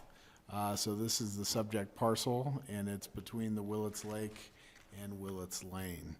The PUD, which requires 3 rounds of review by the P&Z and Town Council. This is the initial round of review. At the last meeting, staff and the applicants provided an introduction to the application and the discussion items that were identified. And staff has included draft conditions for consideration in your packet. In terms of the discussion items, staff and the applicants have responded to those discussion items that were highlighted by P&Z. The first of those items is the affordable housing parking. There we go. The applicants provided more detail showing that the surface parking for the affordable housing will be broken up with landscaping islands, and there will be plantings between the parking and the building, as well as between the parking and the industrial park. We'll let the applicants go into more detail as part of their presentation on this. In terms of the other discussion items, Bach completed their recommendations on the sketch plan application, the Basalt Affordable Community Housing Committee. They recommended that P&Z, Bach, and the Town Council ultimately have some policy discussions outside the realm of this application on affordable housing parking requirements. And there's a draft condition that we've included that would have the applicant provide detail on first and last mile amenities as part of the preliminary plan application. And so it was envisioned by Bach that these policy discussions on parking happen before the application goes to final. In terms of the affordable housing composition and phasing, 28% of the units were proposed to be rent caps. 20% of the square footage was proposed to be rent cap deed restricted affordable housing. And then they were proposing a 0.75% real estate transfer assessment for the affordable housing development purposes. The majority of the P&Z seem to be satisfied with the composition of the affordable housing, but we're interested in the timing and parking of the affordable housing, timing and phasing of the affordable housing. The applicants in their proposal proposed for the first building of 22 units to come along before a CO on the third free market building in the development. And staff identified in the memo that we'd like to see if the first affordable housing building could be expedited to be created potentially before the second free market CO. The concept that was discussed between the staff and the applicants in the initial review is that it might require that they provide some temporary access to the affordable housing to potentially make that work from Willets Lane. You may remember as part of the application, this is not proposed to be a permanent connection to Willets Lane, and instead is to be an emergency access to Willets Lane. So we've got a condition that's drafted that there would be the study of the potential to expedite the first AH building and kind of report back at preliminary plan. Other discussion items included traffic calming. P&Z seemed to agree with staff that there would be a need for traffic calming. Staff has outlined some options for traffic calming in the packet materials. There's a draft condition that was included that the applicant would come back with a proposed plan of preliminary for traffic calming. The traffic calming options, kind of include the gamut between speed bumps, speed humps, and more variation in the road, so it's not as straight. It could also include, as kind of was brought up at the last meeting, potential for murals at the intersection. So there's a whole range of options there. Related to traffic, as was noted at the last meeting, staff provided the applicant's traffic study to Charlier and Associates out of Denver. Charlier made suggestions which included doing a new traffic count in September to see if the expected assumptions that were in the 2006 and 2015 traffic studies have kind of been accurate. So staff has included a draft condition for consideration that the applicant would provide an updated traffic study at the preliminary plan addressing Charlier's comments, including the requirement to conduct a new traffic count in September. Other topics included vested rights. There's a condition in the draft conditions that identifies that the sketch plan doesn't provide any vested rights. That's the way the town code is set up. You need to get a final plan approval for vested rights to come into play. However, staff feels it appropriate to provide some initial discussion at the sketch plan phase about vested rights to give some guidance kind of moving forward into future phases. The applicant is proposing a pacing of development for the 155 units similar to the Park Modern development, in which the first permit would be required to be provided within 3 years, and then they would have to file the final individual building plat within a 10-year period. Generally, staff was happy with kind of how the pacing of Park Modern happened, in that it kind of kept the impacts fairly well contained, but the town typically does desire a shorter vested rights period. The town code has requirements for 3 years, but that can be varied through the PUD process. So staff has included in the memo a range of options related to the vested rights that would range between the regular town code requirement of 3 years to the applicant's proposal, which is generally filing the final plat within 10 years and then basically getting a building permit on that in a 13-year range. So staff would like to see if P&Z has feedback at this point on the vested rights as part of the comments as well. So this evening, staff would recommend hearing applicant comments, and they can kind of talk more about the parking lot in more detail, and then taking public comments and reopening the public hearing, and then providing commission discussion. So let me transition to Jeff's slides here.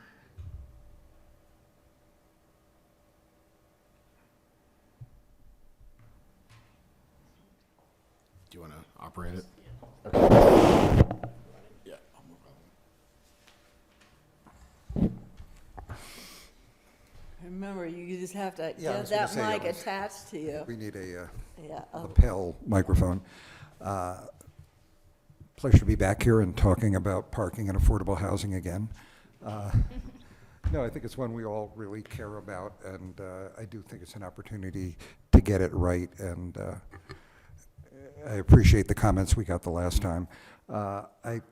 There's some things I'd like to say about this, but what works particularly well is the location of this parking, because the buildings we build will screen this parking, and we will use landscape to screen the parking and the industrial park to the south of the affordable housing.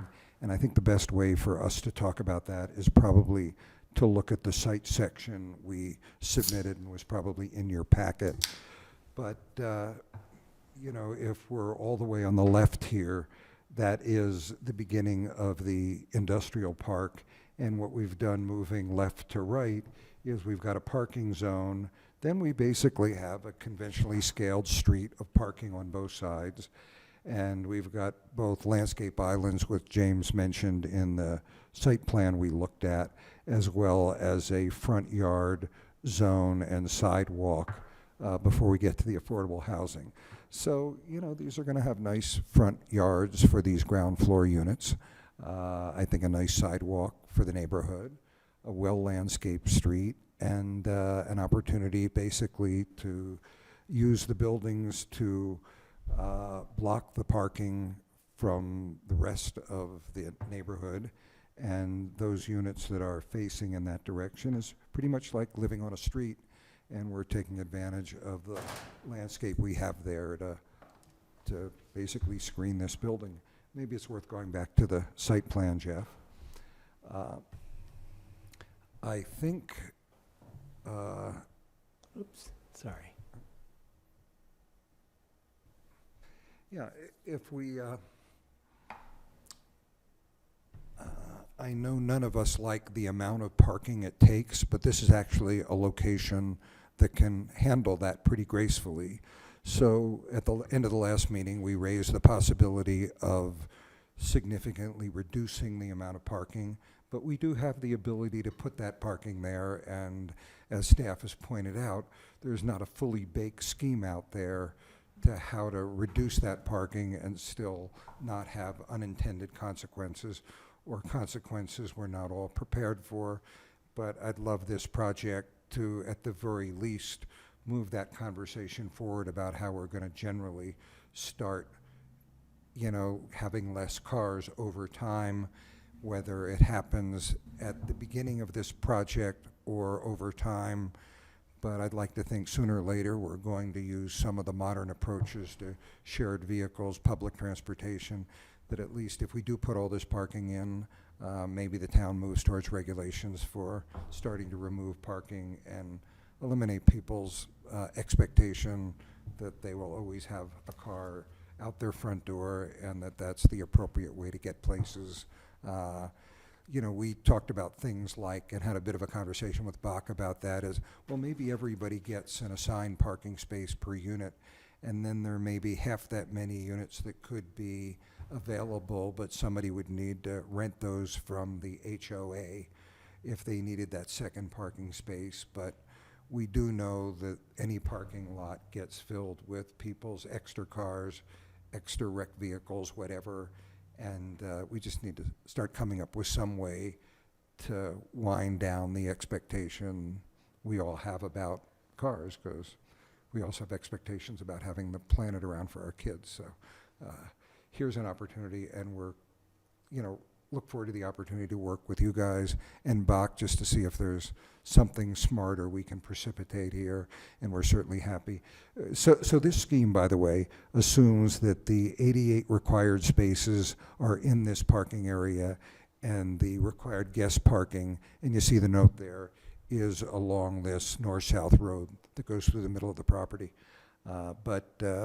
You know, maybe we can start reducing these numbers, have a conversion for rental spaces or shared spaces.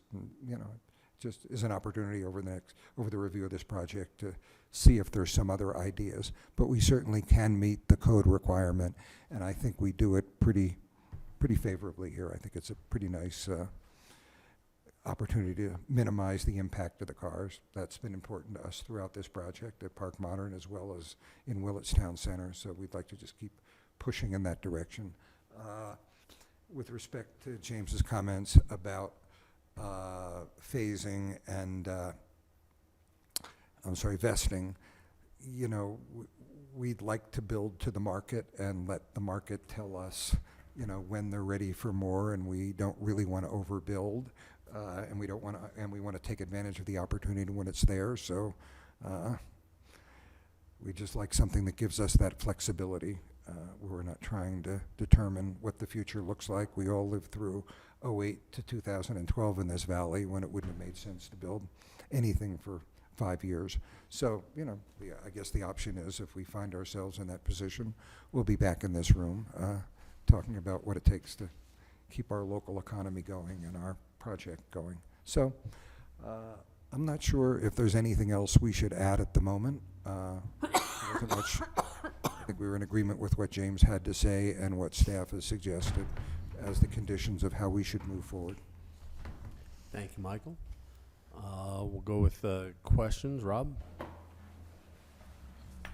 My question is of staff, September updated traffic study. What happens to those results? You would use those in your preliminary plan approval and your evaluation. And, if it's on target and what they expect, I think you move forward. It also maybe helps judge if there's any need for any additional improvements or additional TOD improvements or something like that. I mean, if it doesn't show what we're expecting to see, then I think that we have to regroup and figure out where to go. Could it affect the density or the size of the project? Or more likely just traffic calming and? It just depends what the results are, Rob. If it was saying that the road was failing, I think we'd have to start looking at reducing the size. But, I guess there's other things too of, really doing things to encourage less use of the car that you could look at. James, is there anything that you think maybe adding? No, I think it really does depend on, what the revised traffic counts show. We don't know, how they compare to the 2015 study. So they'll come in before the next review. Yeah, the traffic counts would be done in September, so that would Which be is just like next before month. preliminary. And there's a art to when traffic engineers like to take counts, so they like to take them in September. They don't really like to do the peak. There's actually, so September is like the time that they were recommending that it be done. Yeah. And when would this project conceivably break ground?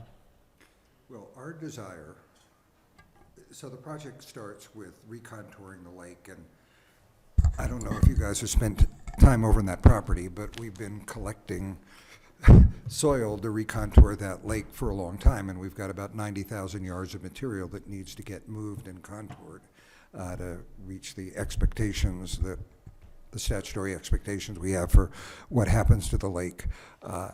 Because of the water table and the irrigation water that then fills the lake, we have a window between February 1st and about April 15th to do a good deal of work. So we're hoping to move through this process at a faster pace than usual. And we think, we're a little different than some projects because a lot of what we're doing is a lot of what we've done before. So we're hoping we are coming with a little more information than one usually has at Sketch, and we all have a good bit more data to analyze what we're looking at. So if that's realistic, it gets us moving. If we can get through this by February, it gets us moving, and it gets us moving towards both finishing the lake, finishing the trail, but probably most importantly to you and a lot of people in the community is to get that chunk of affordable housing done 1 year sooner than if we don't get through the process at that rate. So we have been trying to be forthcoming with information and data, and also where the answers you guys would like to see that keeps this process moving. So. Thanks. Michelle?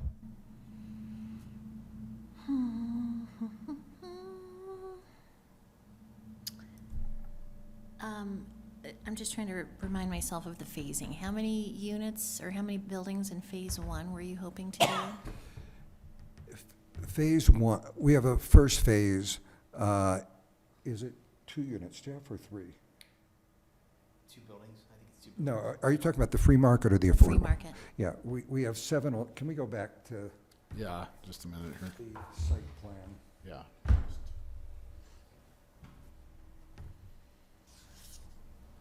But I have to share it on Zoom, so just a quick second.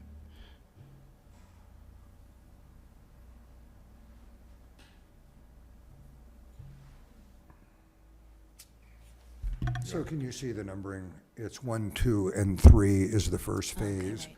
We're hoping to do 1 and 2 in pretty short order on the expectation that because we haven't been building for a year or two, and given also what's been happening in the local economy, we'd like to start those 6 months apart and move those along quickly, and then be able to simultaneously, as we're nearing completion, go ahead and build the affordable housing. And while we've asked for the right to do that as 2 buildings, for us it will be more efficient to build it all at once. So if the demand is there, a lot of this just has to do with economic health. There's no reason for us not to expedite the affordable housing, but we do have considerable site development costs we'd like to recoup from the first 2 buildings before we go ahead with that. But we'd love to figure out a way to tighten up that schedule and still have our bankers allow us to keep moving forward. And just a follow-up question to that. So would you grade for the road all the way through as part of buildings 1 and 2, or you would just kind No, of we grade would to a dead phase end? that. Yeah. And that's why the access from the southwest corner as a temporary access allows us to get moving much more quickly. Okay, that's what I thought. Okay, thank you. Sure. Kyle? I guess a few questions for staff, potentially. Are there funds held in escrow for the lake until it's completed? Improvements? You mean, how did we envision the developer kind of moving forward with, we really haven't discussed it. Normally the public improvements, you either have a letter of credit or,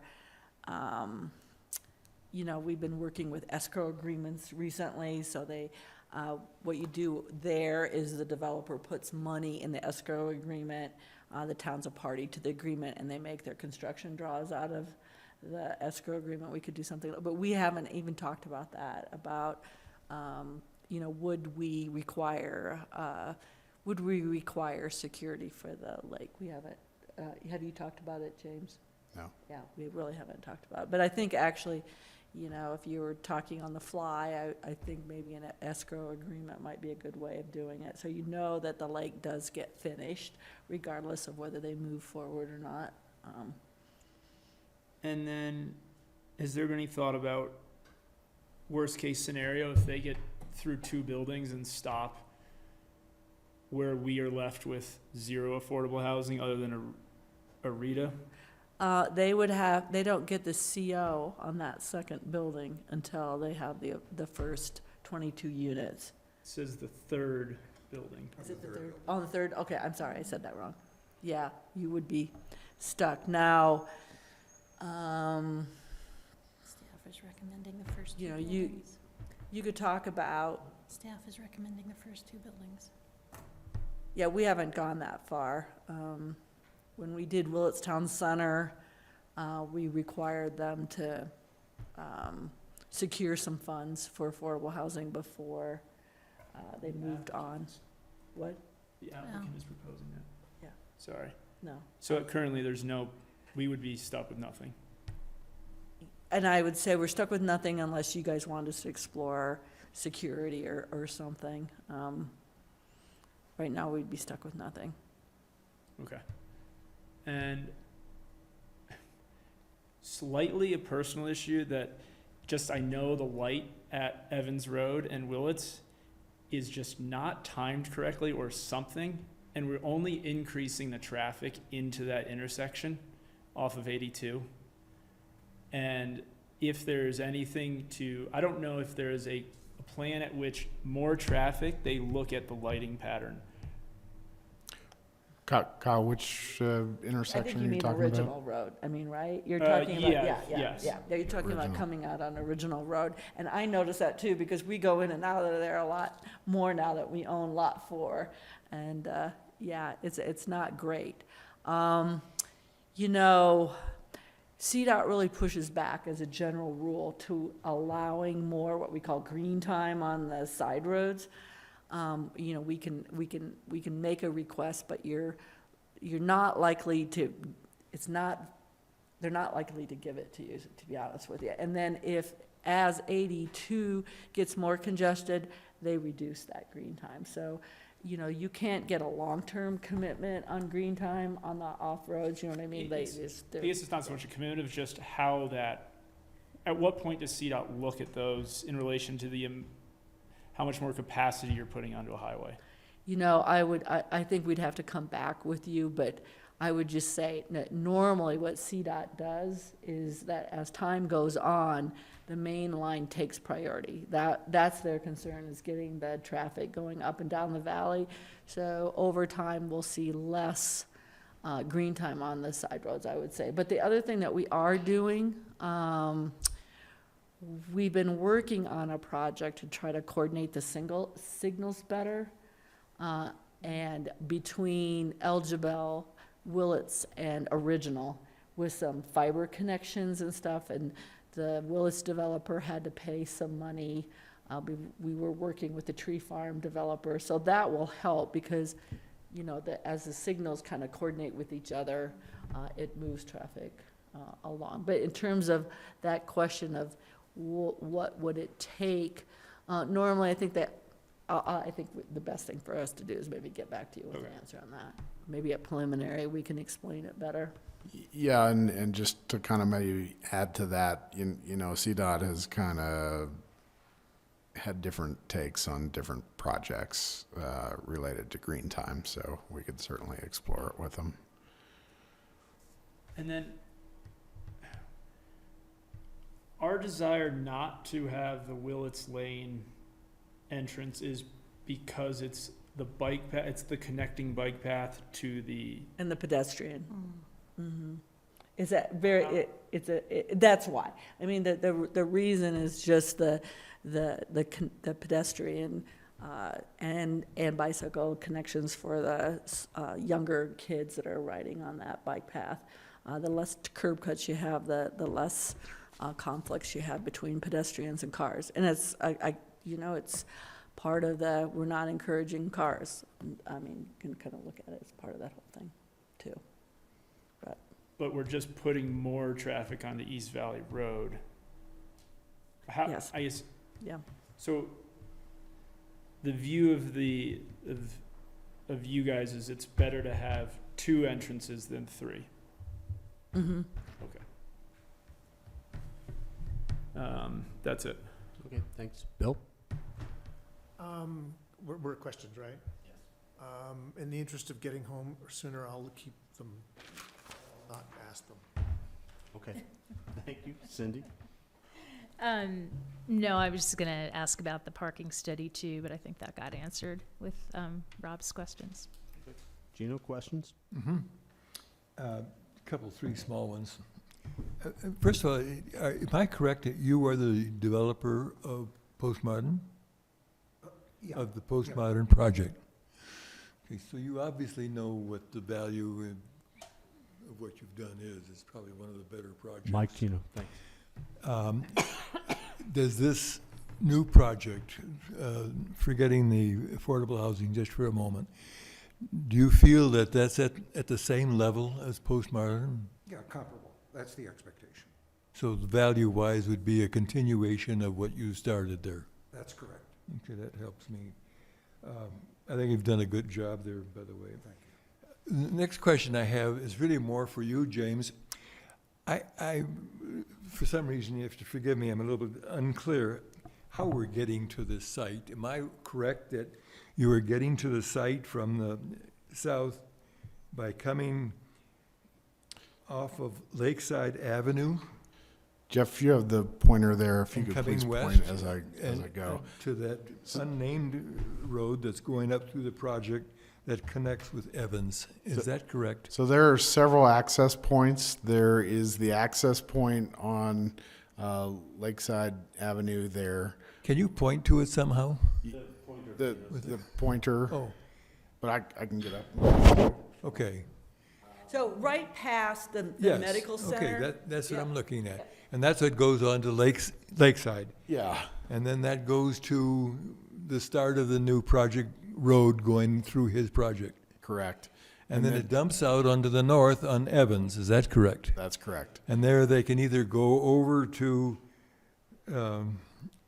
Willets Lane or Willis, East or Valley they go Road. back over to East Valley Road. That's correct. For some reason, that seems to be the whole, the major part of the discussion and the reluctance of the neighbors in the area. So the question finally comes down to, do we have a planner that we work with that says this is okay? Or it's not okay? Or is it up to the applicant to make this case? Well, the applicant can make their proposal, and, going back a ways, in the approvals, the prior development approvals for Sopris Meadows, there's always kind of been that road connection through to Evans Road. It used to kind of come down where Jeff's gonna go with the cursor and hook back up at Willets Lane. What they're proposing to do is simply adjust it and go to East Valley Road instead of Willets Lane. So there's always been contemplated a road connection coming through off of Evans Road in that location. But to answer your question, Gino, on Yeah. we did have the fire department, everybody look at it, so they all approved this. But if you don't like the road network, you can certainly make a that's the purpose of sketch. So if you don't like it, that you can make a recommendation to do something else. No, I just Yeah. don't feel that I would ever be in a position to say that's enough road and the traffic is going to be okay or the traffic's not going to be okay. I would rely on an engineer that tells us, the P&Z, yeah, you can approve that because it's okay or not. So yeah, we've gone through that step and have you okay with it? So we have a traffic study that was done by the applicants, engineers. Okay. And they've indicated that, there's acceptable levels of service at the different intersections that you come across there. Okay.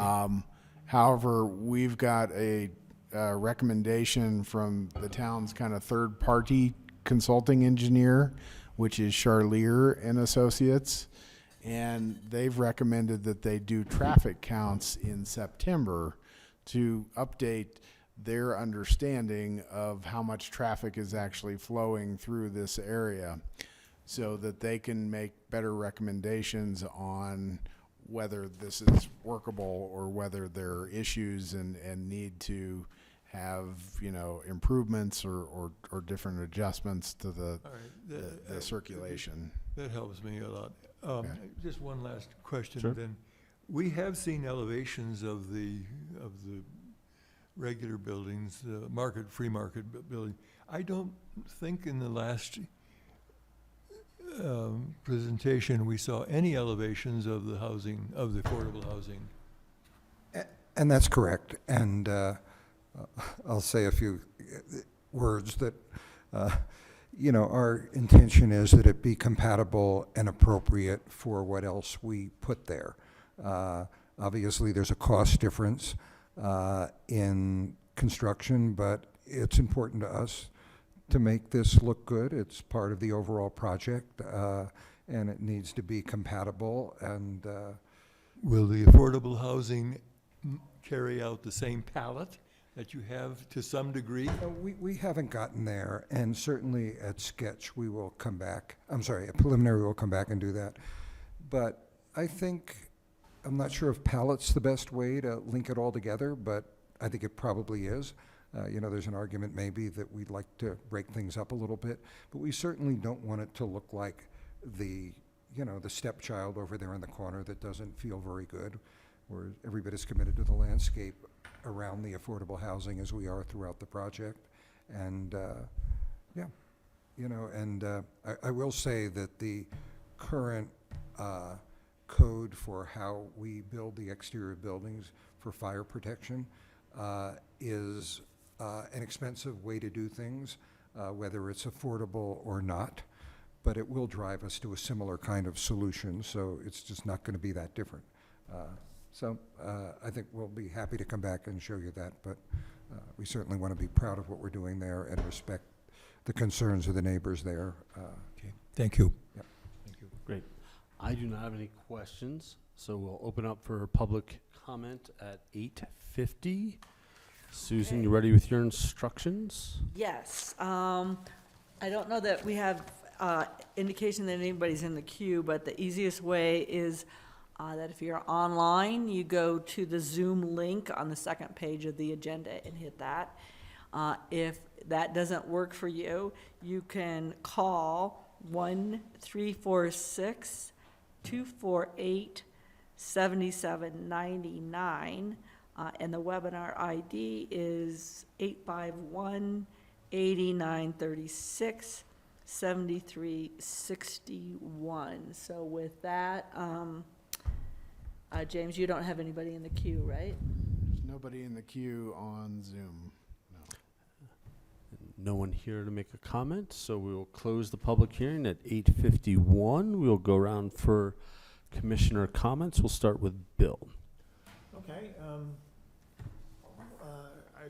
as this is a continuation of Park Modern, and Park Modern has been a fairly successful project, I think this is going all in a predictable and fine direction.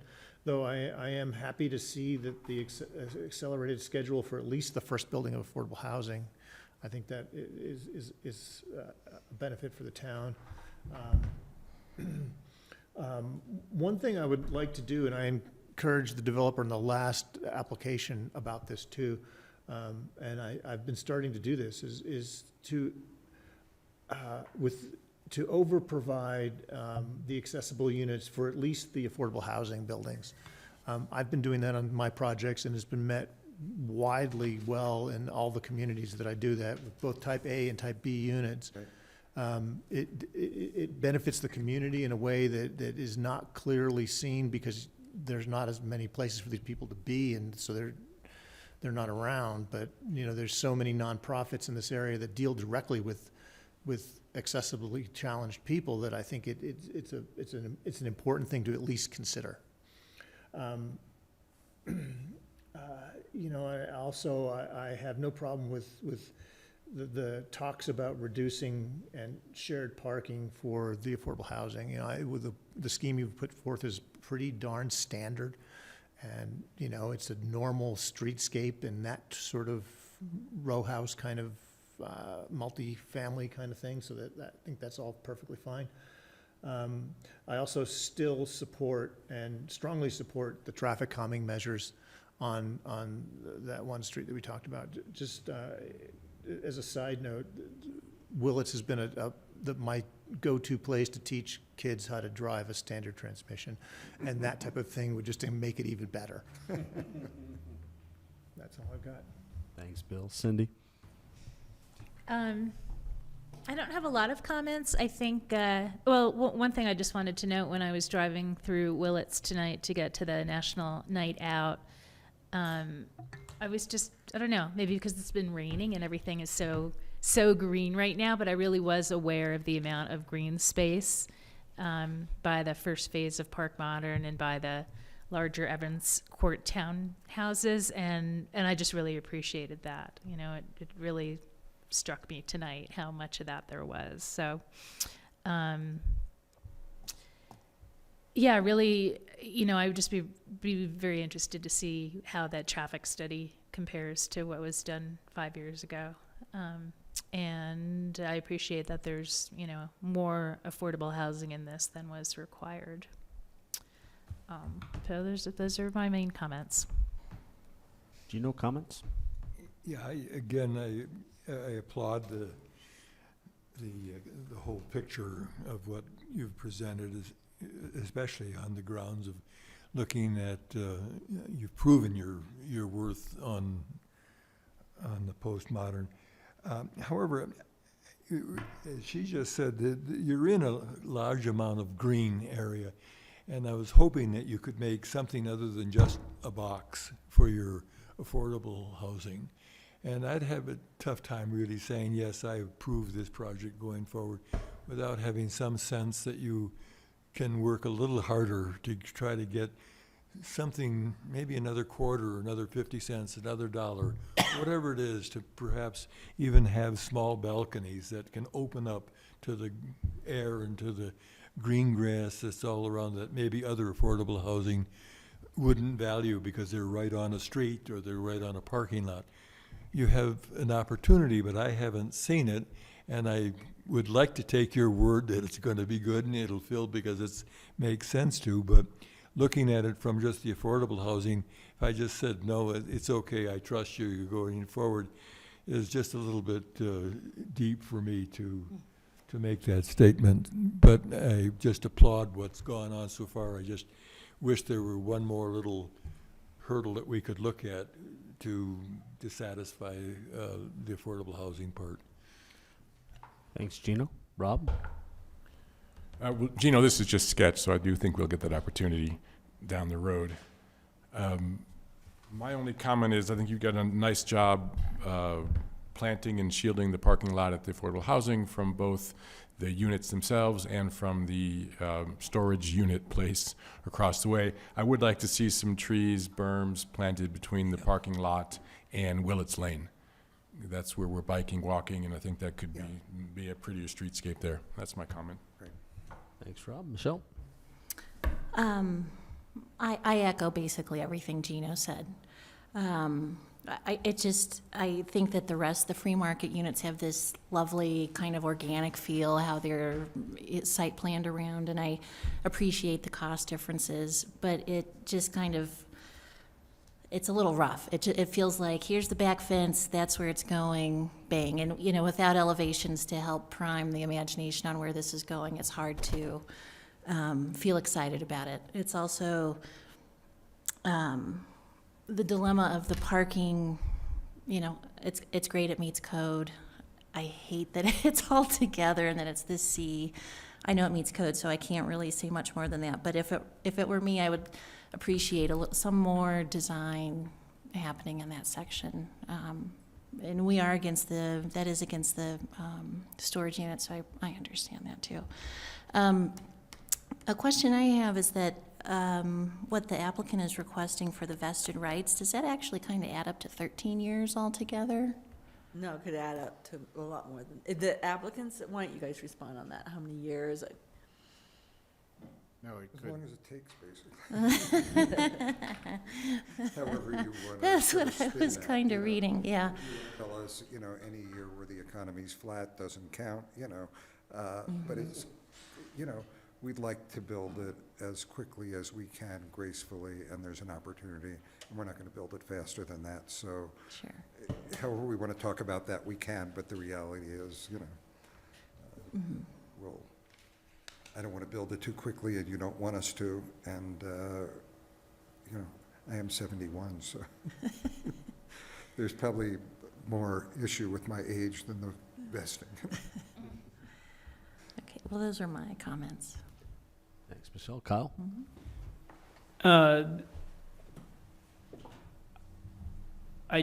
I guess disagree with the routing of the road. You're putting the most dense structure the farthest away from the two main streets. And so when there's a street right behind it, there is the lakeside townhomes that have a ton of kids and families that are all biking and moving around. And we're just forcing more traffic up there when there's a main street right there that they could access. I think it's something we should consider. That's it. Thanks, Kyle. My only comment, I think you're moving in the right direction. I echo what Gino and Michelle said. It'd be nice to see those buildings and, you know, put a little more effort there. But I guess what I would throw out is any idea on the reduced parking that we can come up with would be great. So we didn't really talk about it tonight. There was nothing new from a couple weeks ago, and that's fine. But would love to have new ideas thrown out there to reduce that and figure out ways to do that, which would, you know, be reflected in a couple ways. One, on the traffic that's going to be generated, and two, in that sea of parking, as Michelle said. So that's my only comment. I think we're moving in a good direction. Good. So, anybody like to propose a motion? Oh, can I just say one Or- more thing so it's on Yeah, the record? absolutely. My comment for the vested rights is number 3, just so it's on there. Mhm. Mine too. That's all I'm saying. I'm sorry, There is a request from staff regarding a number of vested right options, and my vote is number 3, just as, can I just make one comment? We are sketch with respect to all of your comments about affordable housing. I don't disagree with anything I heard, just we're not there yet. You know, we've just put some boxes there that identify sort of a potential footprint, but not the ultimate articulation of those buildings. And, but we do tend to design things that are pretty straightforward and boxy and then make them work aesthetically, and I think we can do that very well with the affordable housing.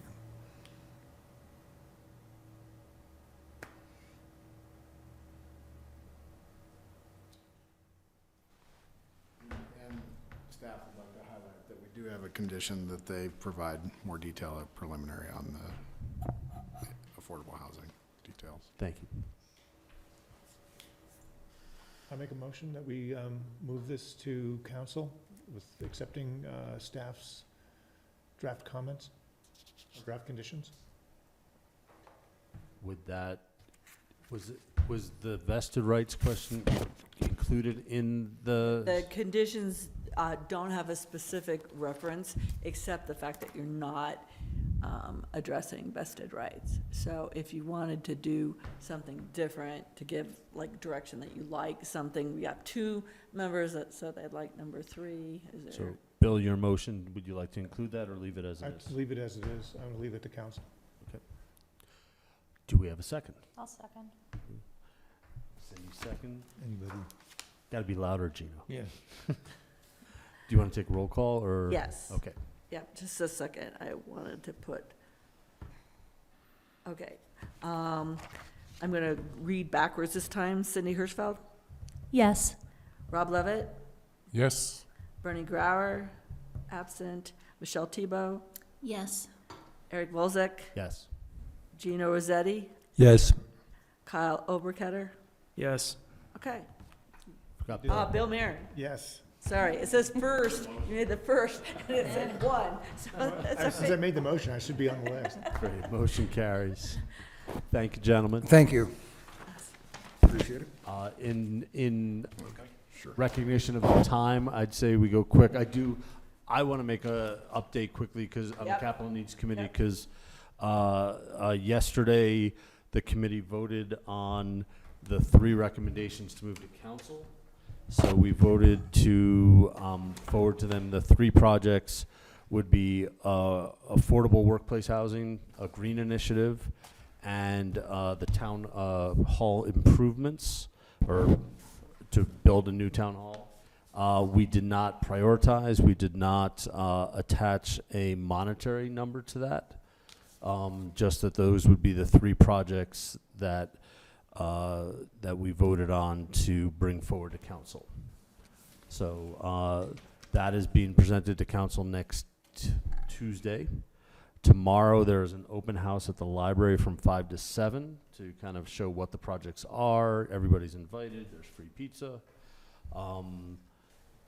So that's kind of the update there. It's been a lot of meetings and a lot of back and forth, and it was an interesting experience. It's the first I've heard about tomorrow night's meeting. Is that new or not well publicized? It's been publicized. It's been on the webpage, in the paper, Geez, Rob. and I just saw it for the first time yesterday, too. 5 to 7. And we did advertise it. We posted it for the P&Z, so. And just so you know, there were, we looked at, I'd say, a dozen projects. We started with the list of the 13 projects from the master plan, kind of eliminated a few, recognized that we were working on a few. A couple were outside the purviews of that committee, Clark's redevelopment, for instance, and kind of whittled it down to this list. And you'll see a few. And Town Hall was not on our primary list, but we did on the master plan, but was identified as a key opportunity at this point. So that's where that's at. We just have a lot of construction going on, so you can see it over there. We have Two Rivers Road going on at the same time, the park construction and the development construction. So you're seeing the framing going up on the restaurant, and they're really pushing to get the building permit on the first townhomes. So a lot is happening. You see what's happening at Stotts Mill. Foundation permits been issued for the first 12 units, and so anyway, it's lots. We are over busy. Oh, we hired a new building official, and he's gonna start on the 16th. Full-time? Yes. Mitch So it's- Miller from the city of Aspen, you may know him. I got Mitch. So we'll still rely, we've been relying a lot more on consultants, and we'll still do that. So That's all. did you re-retire Mark? He wants, we sent him, you know, we begged him to come in and help us, and he's been helping us out. Great. Any other commissioner comments? We managed to only be 20 minutes over budget on time. Anybody want a motion to adjourn? Motion to adjourn. We have a first. Second. Rob seconds. All in This- favor? Aye. We are adjourned. Yay. Sorry, staff. Yeah? What were the envelopes for? What? What were the envelopes for? Those are for your little things that you got, because it was raining, and so I brought the envelope. You can leave the envelope there.